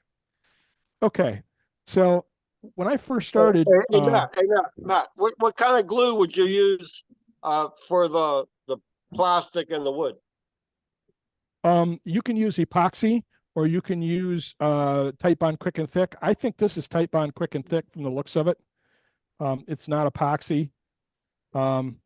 I love the Titebond Quick and Thick. It holds really well, and it it's very secure. So I don't have any problems with it. Other questions? So I make them a bunch of different sizes for different pieces of wood. So I've got big ones and small ones, and this is like the medium one. Okay, when I first started doing having the computer on the at the lathe, I was having my mouse on a pad like this, and I dropped my mouse a few times. This slid off, so I was like, "All right, I got to do something about that." So I made a little board for it. Okay, and then I put this rim around it because things were still sliding off. So this rim, this little 1/8-inch rim, keeps the pad from sliding off, keeps the mouse from sliding off. But then I always had the chance that this would fall off too. So I put a little hook on the bottom of it that hooks on my bed lathe, on the inside of my lathe here. So all I do is I put it on here. It won't go off this way, and the mouse just. And so when I'm using the mouse on the lathe, this is how I do it. Right? This is this piece here. Okay. Questions on that? Nope. All right. So I do a fair amount of stuff on the lathe here, including using my chainsaw. So I was using some pieces of scrap wood and kind of cowboying it, and it wasn't very secure. So I decided I needed something better. So I made this board, and this board has got 2 pieces of wood on the bottom so that it fits between the beds, the bed. So it goes on like this. Fits between the bed. Very secure, not moving, not coming off at all. Now, I wanted a way to hold wood so I could chainsaw it. So I put these holes in, and I made these things here, okay? And what this is, it's 45 degrees this way, 6 inches, 6 inches, and I lap the joints here, and I put these little pegs in that I turn. These are oak pegs, and these fit in the holes. So I can put one in like that, and I got the same one. It'll go on the other side like that. These are not moving at all. And I could put a big honking piece of wood in there and come at it with the chainsaw. And it's not moving at all. Well, it won't move when I'm sawing it. And because I wanted to go the other way, I can pull these out and put them in this way too.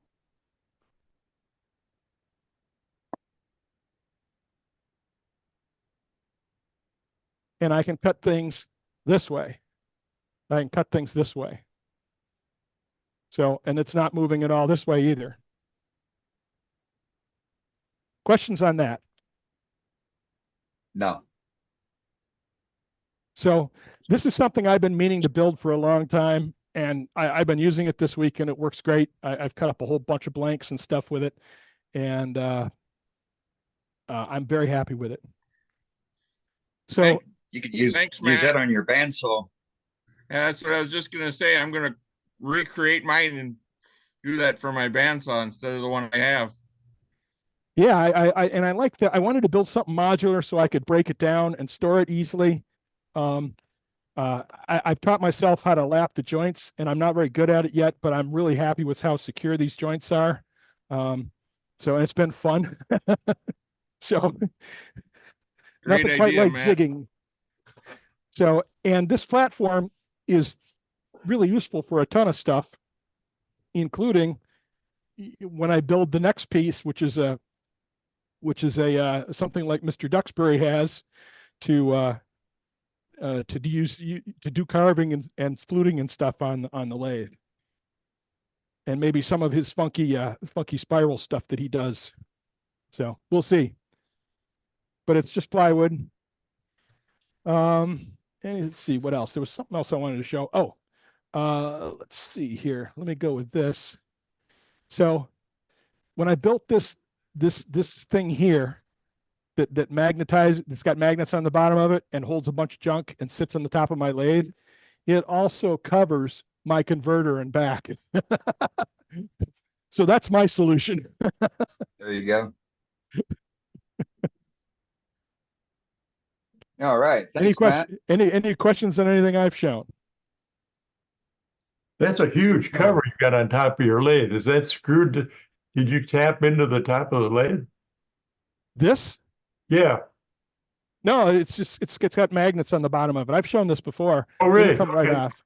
Yeah. Oh, I see. Okay. Wow. It looks huge. It's got a couple. It is. It's like 3 inches tall by 15 inches wide. Oh, God. If I was to make this again, I would make it a little bit shorter, like an inch shorter, like maybe 1.5 inches or 2 inches tall. And I wouldn't overhang it quite so much here. I'd pull it back an inch this way. Yeah. So if I was to make this again, and I have no intention of making it again unless it breaks, but I would make it like 10.5 inches wide, and this is 3.5 inches tall. I'd make it 2.5 inches tall. Yeah. The So- deeper it is, the more you can put in it. It's the trouble. Yep, and there was a lot of discussion in the well, all this crap was in here. So Yeah. I've got one of those Harbor Freight magnet bars mounted on the back side of it. So, and I don't know if y'all can see this, but it was longer. Whoops, wrong camera here. Hang on, 3. But it was longer. The magnet bar was longer than my thing was, so I had a little bit of wood extension on the end of it. So I've got all of this stuff. All of this stuff was in this bucket, and I was having trouble finding things, and I was like, all right, I got to do something about this. And then I was looking around the shop, and there was the magnet bar, and I was like, oh, that's what I'm doing with it. So the magnet bar has got all kinds of things in it, including, this is what I wanted to show you guys here. So this is my parting tool with the funky tip on the end of it. This angle, it's not completely straight. It's 15 degrees off straight. So I don't know if y'all can see that. But this end here, this pointy end here is sharper than, and that's how that's how I undercut things with this tool here.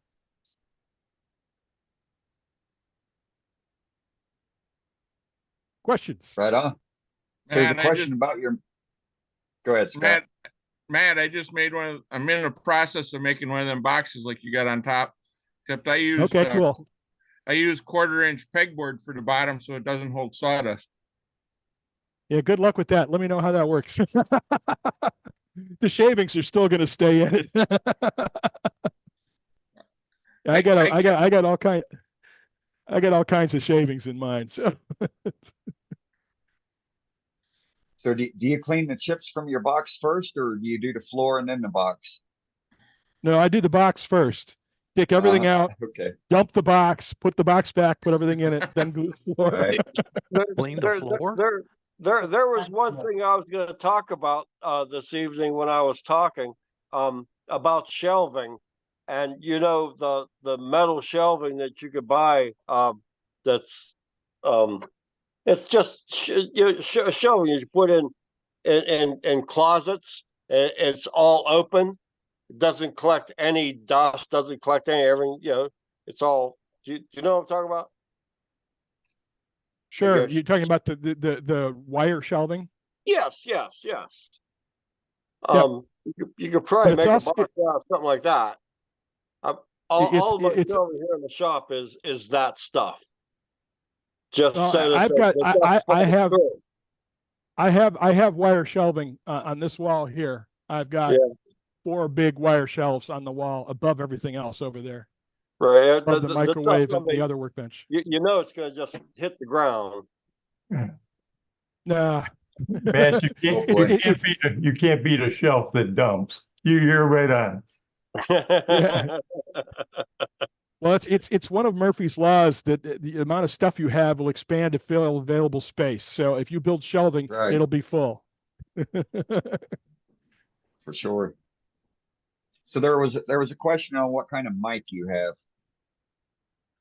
This is the one you're wearing. It's a Samson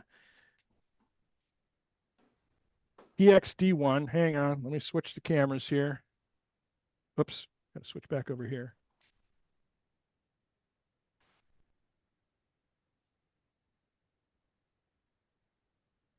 It's a Samson PXD1, and it comes with several different headsets. So it comes with you can get a lapel mic, and there are other headsets, but I like this headset. This is like a wire headset. It hooks around this ear and around here, and it's got a little boom. And if I have, and I've tried a couple of different positions for it. This one here, like right at the corner of my mouth, is the best place for it. If it gets too far away, you can't hear me very well. And it's wireless. It comes with there's a rat tail that's sitting in one of my USB ports over here on the hub that talks to it. So it's wireless, you know. Right on. It's a great mic. I love it, and it's I like it. And like I say, you can get the lapel pin, the lapel clamp clip attachment to it, and I much prefer this. I think it's a very solid piece of kit. So, all right. Well, thank you very much, Matt. You're welcome. My pleasure. All right, let's go to Mr. Duxbury. Ooh, okay. I had to put this together quick. Let me do a screen share.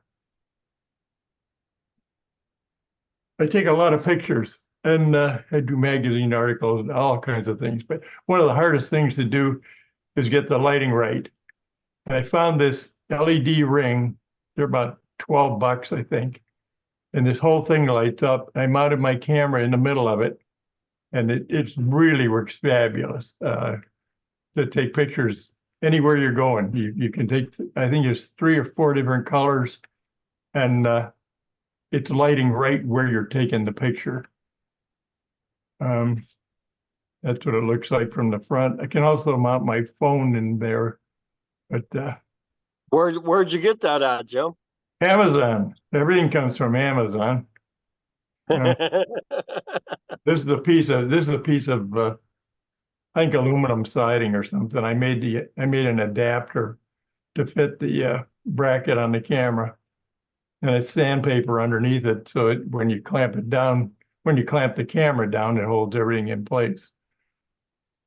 Making small pieces, you need sometimes this little, what are these things called? Tussy mussies. This is a little lapel pin, but you need if you're making a bunch of these that match, you want that size to be the right size.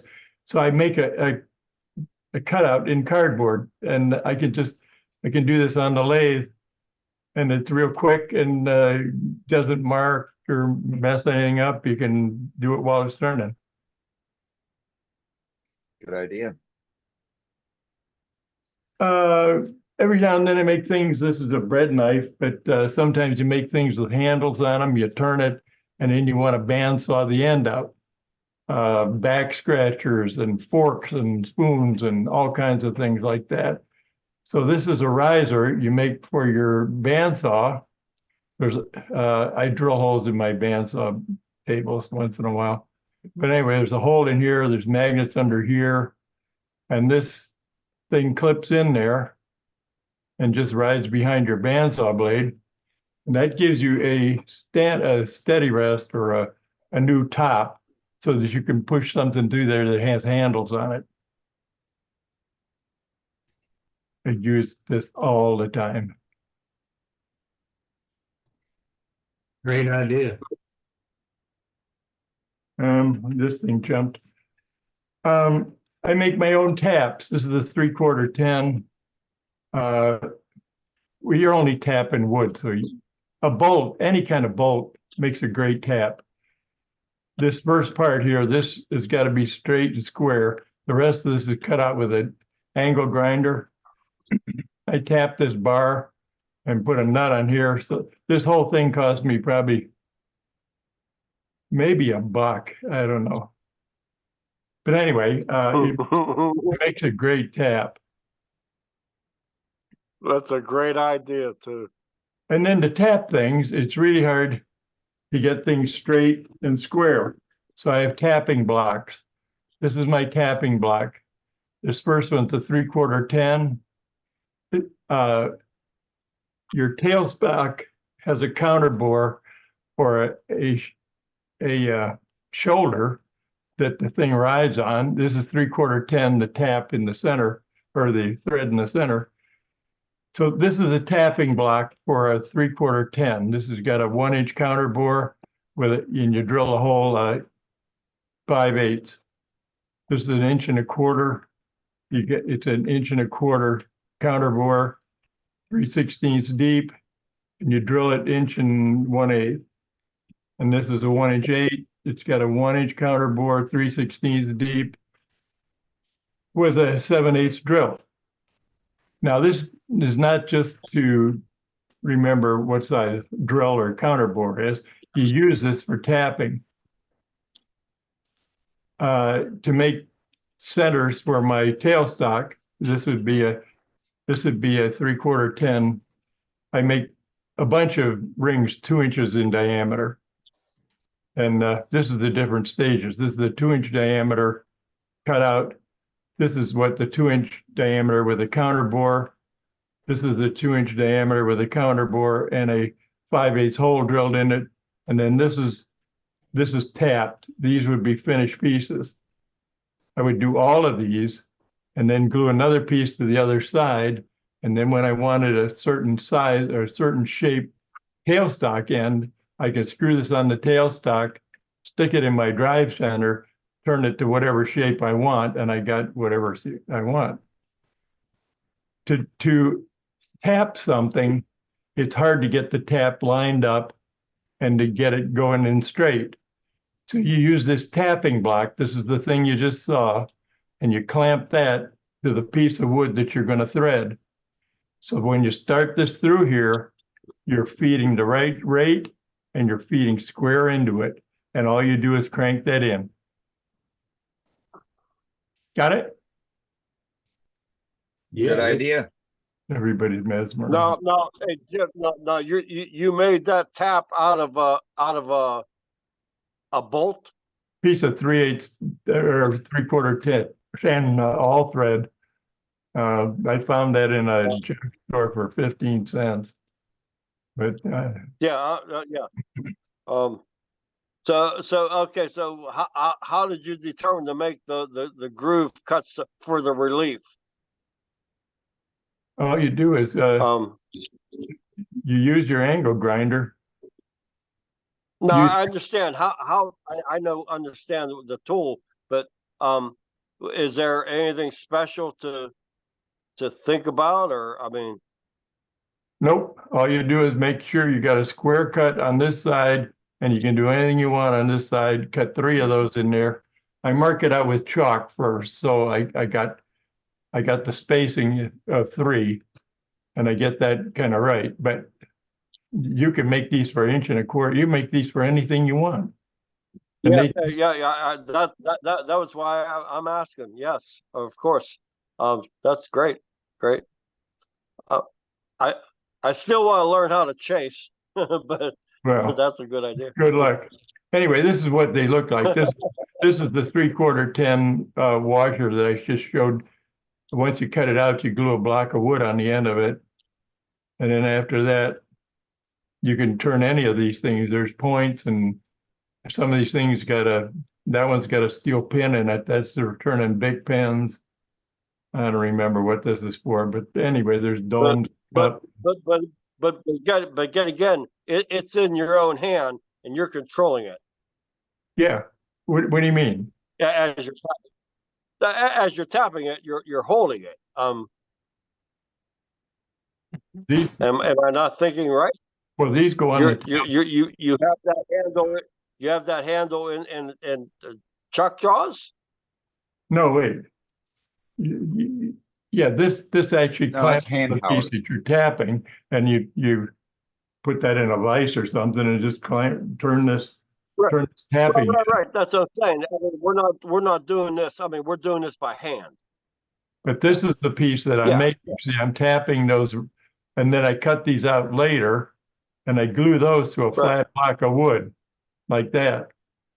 Then I put that's got the counter more, and it's got the 3/4 10 in it, tap. I put that on my tailstock, and then I turn all these different shapes. Okay, the glued part is what show us the glued part on this, on your pieces you show here. This, on the piece I showed? Yeah. You've already, this part from here to here would be like the threaded part, and then the end of this would be, or this would be the threaded part, and then from here to here would be the part I'm turning. Gotcha. I got you. Yeah. Okay, good. I like the threaded idea. I'd like to do that on that 1 inch. Oh, you use it for all kinds of things. Yeah. These are some more different washers and disc, and I have some of these are fabulous. These are really neat. These are all turned. These are all sanded. I mean, it's a gorgeous shape, and I have no idea what the hell they're for. I can't imagine why I made them. It just, they're sanded. I pick those up every now and then and look at them, but anyway. You forgot what it was. Really nice to have. I know what that is, Jim. You got a cam lever there, and the other thing looks like a clock thing almost. Clock arm.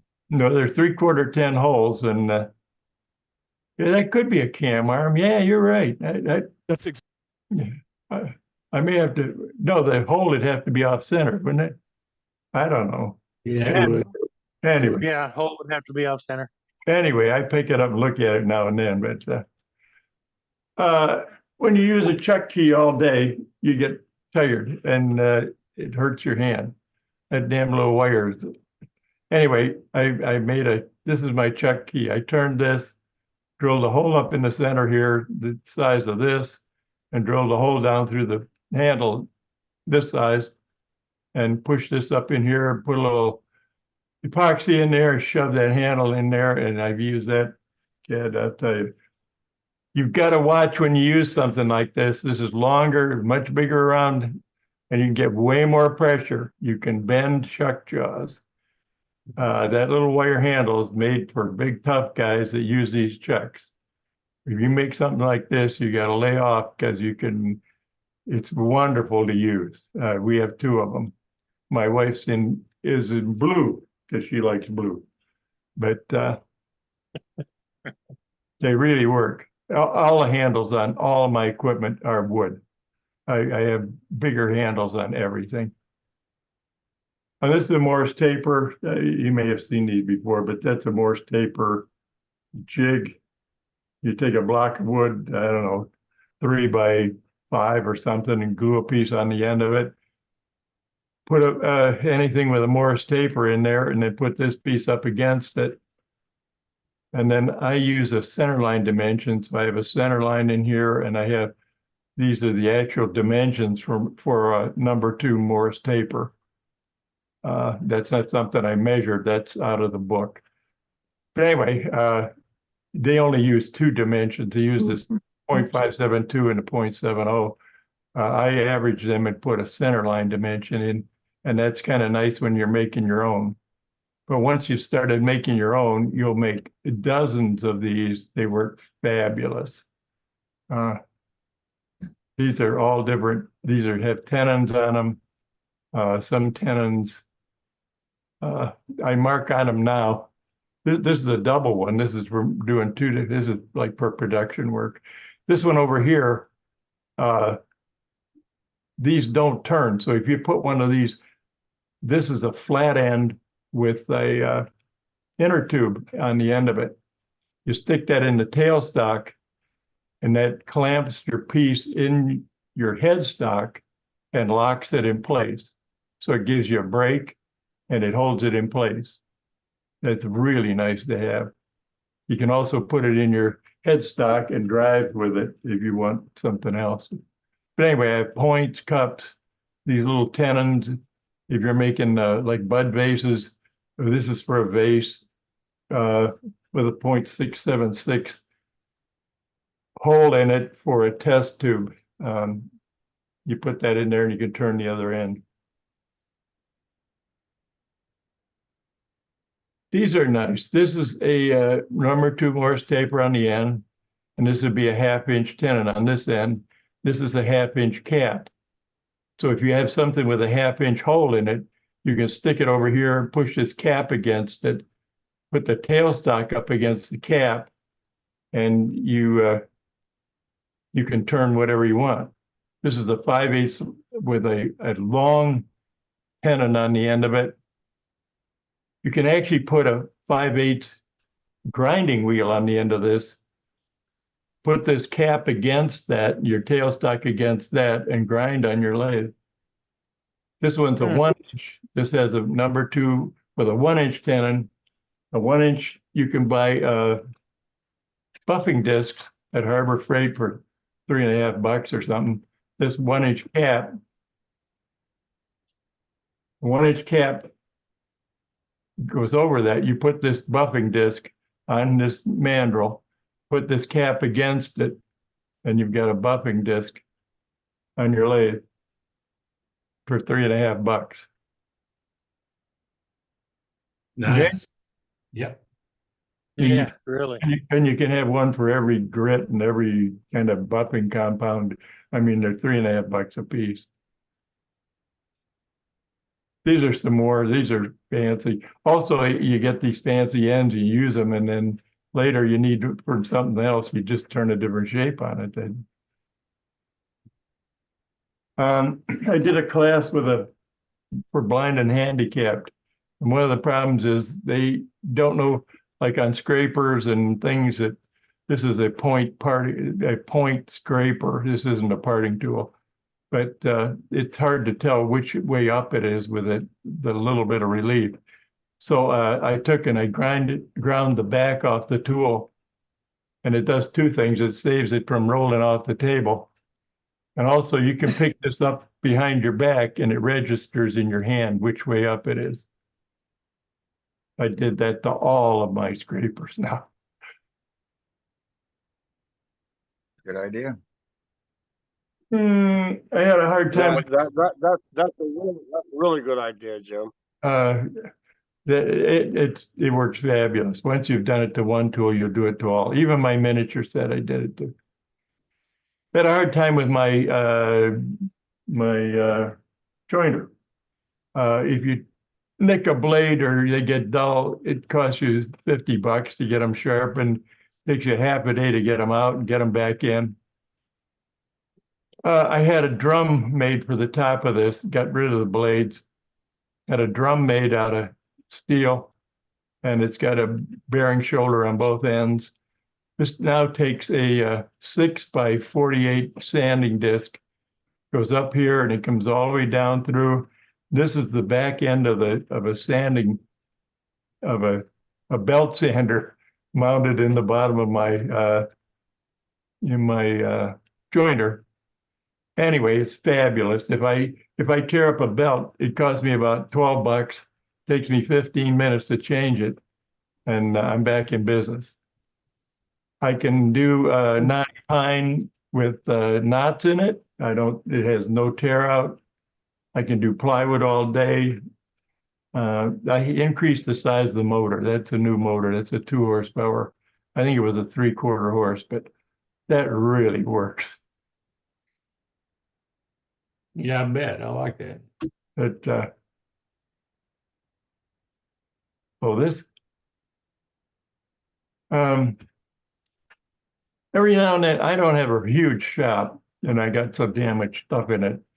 I gotta save space. I needed a press, and I don't have room for presses.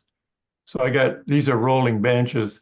I drilled 2 holes in here, 1.125 inches, and took my pipe clamps. These are 2 pipe clamps. I screwed these to the bottom. I punched or drilled holes in the web of this thing and screwed it to the bottom of the table. So now when I stick my pipe in there, those clamps lock underneath the table. And I can clamp, this beam is, I keep that over on the side so I can stick the 2 pipe clamps in there and clamp up things up to about, I can go about 6 feet high now. That really works nice. I use it for all kind of things. Oh, this is my little grandson. He came down, he needed a jewelry box for his girlfriend. So this is the clamping, this is the jewelry box being clamped up. Anyway. Little grandson, all I see is muscles. Yeah, you got it. Yeah. He had 4 days and he says, I need this jewelry box. I said, well, come on down. He was from Ohio and he came down and he showed me the drawing. My God, I'll show you. I think there's more. That clamp comes in really handy, that press kind of thing. And you could put it on any table. This is a jewelry box that I was supposed to make in 3 days. It got 4 drawers or 5 drawers. It's got wings out. Oh, and an inlay in the top. I inlaid a bloodwood heart in the top for his girlfriend. But it's got wings out the side and mirror in the top, and slept good those nights. Yeah. Did you put dovetail joints on them, on those drawer faces? These are all got dovetail drawing. Outstanding. You got it. Anyway, I use a lot of paste wax, and every time you have to get that doggone screwdriver out. And so I made up some wooden handles. And the trick is this handle's got to be bent on the bottom to bend that lid. There's screws in the bottom of this lid to screw that onto the handle. But anyway, you just pull up now and you can lift it right off the can. So you don't have to use screws. And they don't make that wax anymore, by the way. They don't. No. No, if you go on eBay and search for it, there's people selling it for $100 a can. Oh my God. Yeah, so mid wax, paste wax is a good replacement for it. But yeah, Johnson stopped making it. I'll be darned. Anyway, that's it for me. I'm done. Jim. Yeah. This is Mark Soleil. Hey, Mark, how you doing? I'm doing good. Anyway, for when I have a situation, I do a lot of this commercial stuff where I have to replace things that are antiques and things like that. If you have to match making threads for something, all you have to do is go to the hardware store and get a bolt. Let's just say that it's 3/8 16. If you grind that bolt exactly in half, then guess what? The left side of the bolt makes the female threads and the right side of the bolt makes the male threads. That's simple. That's all there is to threading. But you have to chase it, right? It's chasing. Yeah, you have to hand chase it, make your escape chambers and hand chase it. But if you grind that bolt exactly in half, I can match it with some weird thread or something. It's that simple. Yeah. Do you want me to? Hey, Mark, that's great. Now, what? A machine bolt, a wood bolt. No, I mean, I'm thinking about threads. I use a number 8 hard bolt. Hang on just a minute. I'm going to get up. I'm going to walk out to my shop. I'll just show you what you can do, and you can just stick that bolt into any handle, and then you can do your threads. But you gotta get a number. He's doing something different than you do, and he always. What? What did somebody say? Or it's just a hot mic. Oh, okay. Here, I'll go out there real quick, see if I can get out of this lazy boy. Yeah.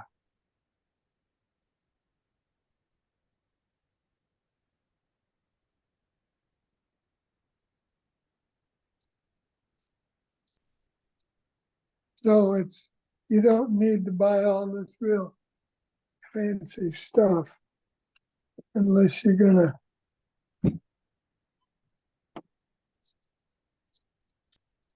Well, Yeah, you got to be pretty good to hand chase a 3/16 bolt. Yeah. Well, what you do is you get the right speed that's comfortable for you. You have your escape chambers.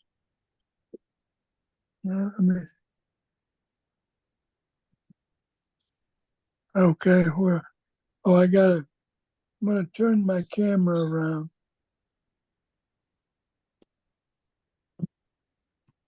If I can turn it around. Well, I'll do it this way.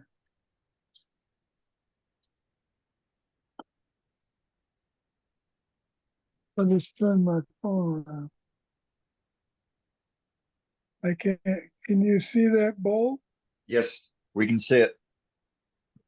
Okay, well, all I've done is cut it, and let me put it up against something. All I've done is ground it in half.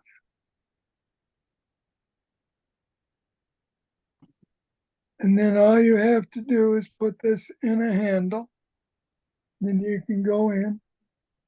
The left side of the threads will chase the female, and the right side of the threads will chase the male. It's that simple. Great idea. So I'm just saying, if you have some other type of weird bolt, some of these things from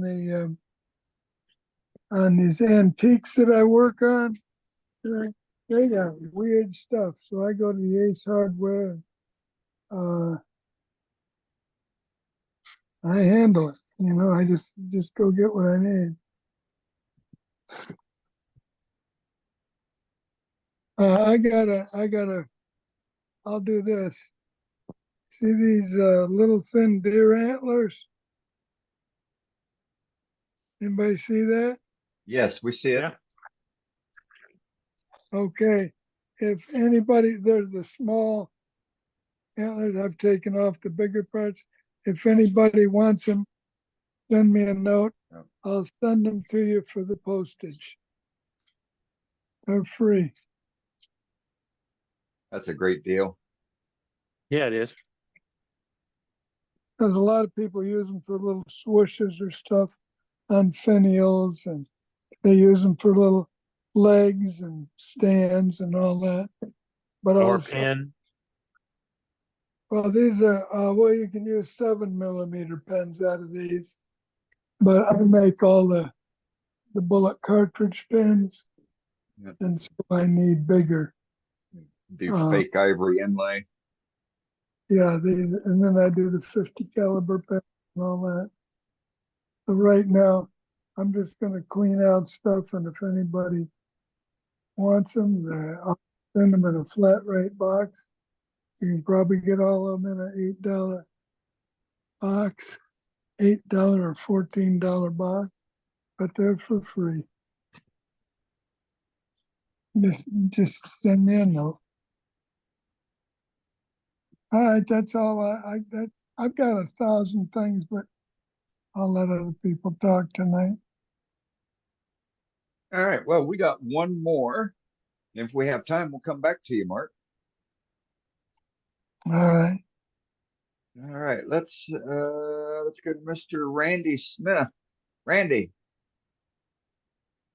look at that backdrop. You're muted, Randy. He's getting there.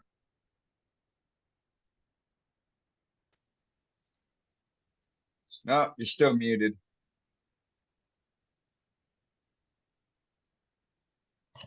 Oh, sorry. Is that better? Yes. Yes. Okay. I have a program that's called Quick Shot Screen Maker. And what it will do is it will take and capture your screen. Now, it only works on Windows, not on smart devices. But I sit here on these trips and chicks, and I just keep hitting the F10 key. And every time I do, it takes a screenshot, automatically saves it, gives it a number. So I have a couple called threading, 001, 002, 003. I just sit there and keep hitting that F10 key. So that's my tip. It's called Quick Shot Screen. What's it called? Screen. Put it in chat. Yeah, yeah. Good. Yeah, that's a good idea.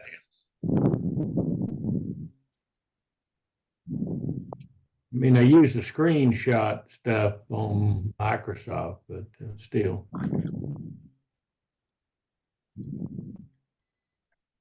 Yeah, if it's a one button deal, sure. It's a lot quicker than the snipping tool. Oh yeah, yeah, a lot quicker. And if it'll save them, it'll number them for you, that'd be great. Good tip. Is this a program then you download into your computer? Yes. Okay. It's free. No, I think it's like $20 or $30, something like that. It's not real expensive. Okay. But it's Well, you know, wood turners, we like free. Yeah. So do I. No. Yeah. You Especially squeeze a me, I'm quarter. keeping late. Squeeze a quarter to get a penny. Before I go, let me do a quick screen share. And at one time, because I live in Pennsylvania, me and a friend of mine, Wayne Roth, would go out and help some of the butchers in the area that would work during the opening days of buck season here. And what I would do is I would offer the hunters, if you give me the shell and a piece of the antler, I will make you a pen. And this is one of the pens I made. I don't think I still have this actually, but that's one of the things I used to do. I don't do it anymore. And in fact, I think I threw out my butcher's glove. So that's it. All right, right on, right on. Thanks, All right, Randy. well, let's see. We got time for 3 galleries. So we're going to push through them.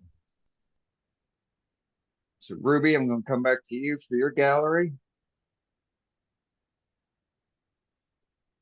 Okay, last weekend I went up near Niagara Falls to work with Mike Davies from Record Power. Mike apprenticed as a wood carver at about age 12, so he's pretty competent. And we filmed this process where we took a blank of wood and we showed us collaborating on the blank of wood so that we decided what shape we were going to make from it. And then I turned it and then we laid it out for a spiral and then carved it. And this is what we came up with. Now he took it back to New Zealand with him because he wanted to touch up the carving a little bit more. But it just gave you an idea of what could be done. That's awesome. Very cool. Very cool. But it was That's really neat working very with cool. someone else on a collaboration like that. Do you Those lay are so great. Those are so great to watch when you guys do that. do you lay that out on a grid pattern, or do you just freehand? Well, it was this way in the chuck, Yeah. and we decided first how many starts where the bottom would start coming up. We started out with 8, so using the index system, I did 8 horizontal lines. And then starting at this end, you take your diameter here and you make this distance and you draw a line there. Take your diameter over here and draw a line there, and then the shapes are decreasing as you come down. Yeah. But what you're creating is basically a square. So on each part, so that when you draw a line at 45 from point to point on the square, you automatically get your spiral. And once we had carved the first spiral, I suggested that instead of an 8-point start, we use a 4-point start, which gave a bigger wide area between the patterns. Yeah. And it worked out really well. Plus, because we were filming, it took us a little bit less time. We started about 9 in the morning and finished about 8 at night. Wow. Wow. Yeah, And it's a I'll be honest with you, the turning was the least part of it. yeah, the progressive taper is hard to lay out. Yeah. That's neat. Very nice. Okay. So Very we're nice. both very pleased with. Eventually, there will be a YouTube thing showing the whole process that we used. That is cool. Is that all 4 flutes cool. cut, or is there 2 flutes? There are 4 flutes. Okay. And before we even started carving the design on there, we took a flat piece of board and just carved the flutes to get an idea of the spacing and shape we wanted. You know, the profile of what the carving part would look. Does the width vary as you get to the top? Is it get Yes, it smaller? does. It does. It tapers. Oh my God. So you have to use, like for the cove part, you have to use much smaller carving tools when you get up to the neck. Just gorgeous, absolutely gorgeous. So I wish I had the original piece to show you, but he's a little fussier than I am on finish, so that's why it went back to New Zealand. Yeah. Okay. Okay, Dane, you can Thank you. go to someone else great. now. That's great, Ruby. Thank you. It was a great experience working with someone else where we collaborated on everything from the choice of wood to drawing out on paper a design that we both agreed on and what we would carve on it, and then putting it onto the wood and accomplishing it. And you both did it in your own different shops. No, he flew in from New Zealand and met me up by Niagara Falls. Very cool. All right, thanks there, Ruby. All right, let's get to Matt, and then we got one more after Matt. All right, Matt, you're up. Yep. Okay, so I have a vase here that I've done some work on, and it's got I don't know if this is showing here, but it's got a sort of a clay-like look to it, which is pretty interesting, fired clay. And I did some carving on it, and then some painting. Very nice, Matt. Thank you. That is Yeah, I had very a lot nice. of fun with it, but the first time I went at this, it was all just grays. I was thinking swirls and clouds and stuff, and I didn't like it at all. So I've been repainting and repainting and repainting all week until I got something that I really liked. So, but it's got metallic reds and glitter paint and white and turquoise and dark blue and all kinds of different things in it. So I'm very happy with it. I like it a lot. I like the shape and form. Thank you very much. Yeah, I do too. I'm very happy with my form on this It's one. fantastic. That is awesome. Yeah, looks Thank good, you. man.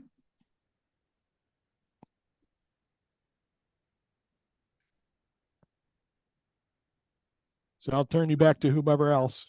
All right. And to close it out, let's go to Mr. Joaquin. Hey, Joaquin. Hey, how ya? We got you now. Okay, I've never turned elm before. In fact, I didn't even know that we had any elm trees here in South Texas. But a guy gave me some elm, and there may be some around. I just never noticed them. And so this is the bow that I turned out of the elm piece I had.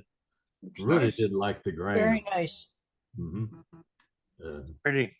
Yeah, and did some little bit of embellishing on the bottom. Oh, there it is. Okay. Yeah. Super. Is it a Absolutely. particular kind of elm, Joaquin, or I would have absolutely no idea. The guy Okay. said elm tree, so I believed him. I've never Yeah, seen. the only elm we have up here in San Antonio is cedar elm. Okay. I maybe wouldn't that's know what it is, really. because it doesn't look like the American elm we have up here in the north. Yeah. But that's okay. It's beautiful. Very nice job. Thank you. Yeah, I like elms, real pretty. And so I thought, oh, I turned trees all year long. From time to time, I thought with that grain, it ought to make a real pretty tree. And Yep. Yeah, that looks great. Excellent. Especially with the sapwood on it. real It's much darker than the cedar elm I have. is it? Oh, cedar. Beautiful. That's only on one center. That's Yeah. nice. Beautiful. I'll take a picture of some of it and see what y'all think it is. According to the guy, it was elm, and it was easy, nice to turn. And Well, it could be elm. I don't know. Did it smell? no, No. or I didn't smell it. That doesn't mean it. Yeah. Weird, right? Yeah. Usually elm smells. We got some up in Austin that was called Siberian elm. Yeah. I haven't turned it yet, but it looked a little bit different from that. Siberian's white. I'll take some pictures and put it on the website, on the Facebook, see what people think. Yeah, for sure. And send it to the editor. Yeah, okay. Well, that's all I got. Thank you. All right. Outstanding. JJ may have to remind me of what he wants me to send him. Oh, yeah, I remember now. All right. So with that, we're at the top of the hour. So 4 minutes left. So if there's one more person that has something they would like to show, speak up now. I would. I'd like to show And some. John, okay. Yeah.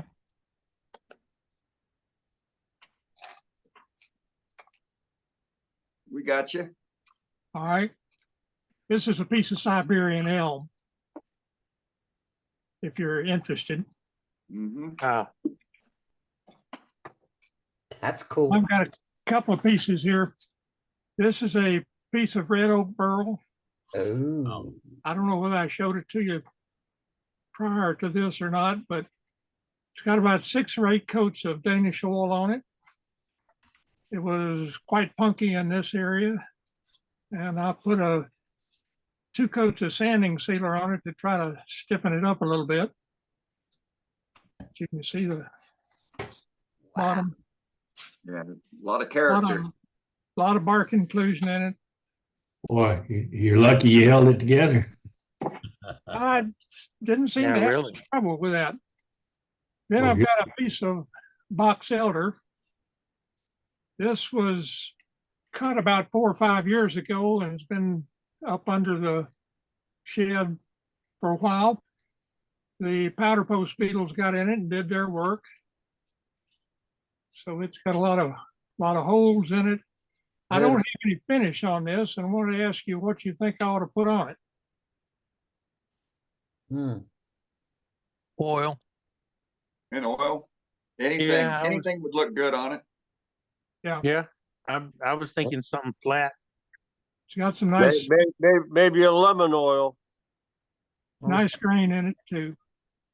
I've had a lot of luck bringing out the chatoyance and box elder with spray lacquer, and multiple coats and sanding. So also it takes dye real well. I don't know if you want to dye it because of the figure you've got in it, but I don't think I'd dye it because of flame here. But if you've got chatoyance in it, the dye will bring that out, and it looks like you do. There's some quilting and Yeah, it's chatoyance got in some there. good color in it. Yeah, but multiple. My traditional is multiple coats of lacquer with sanding between the coats. So up to You you. can also, Thank you.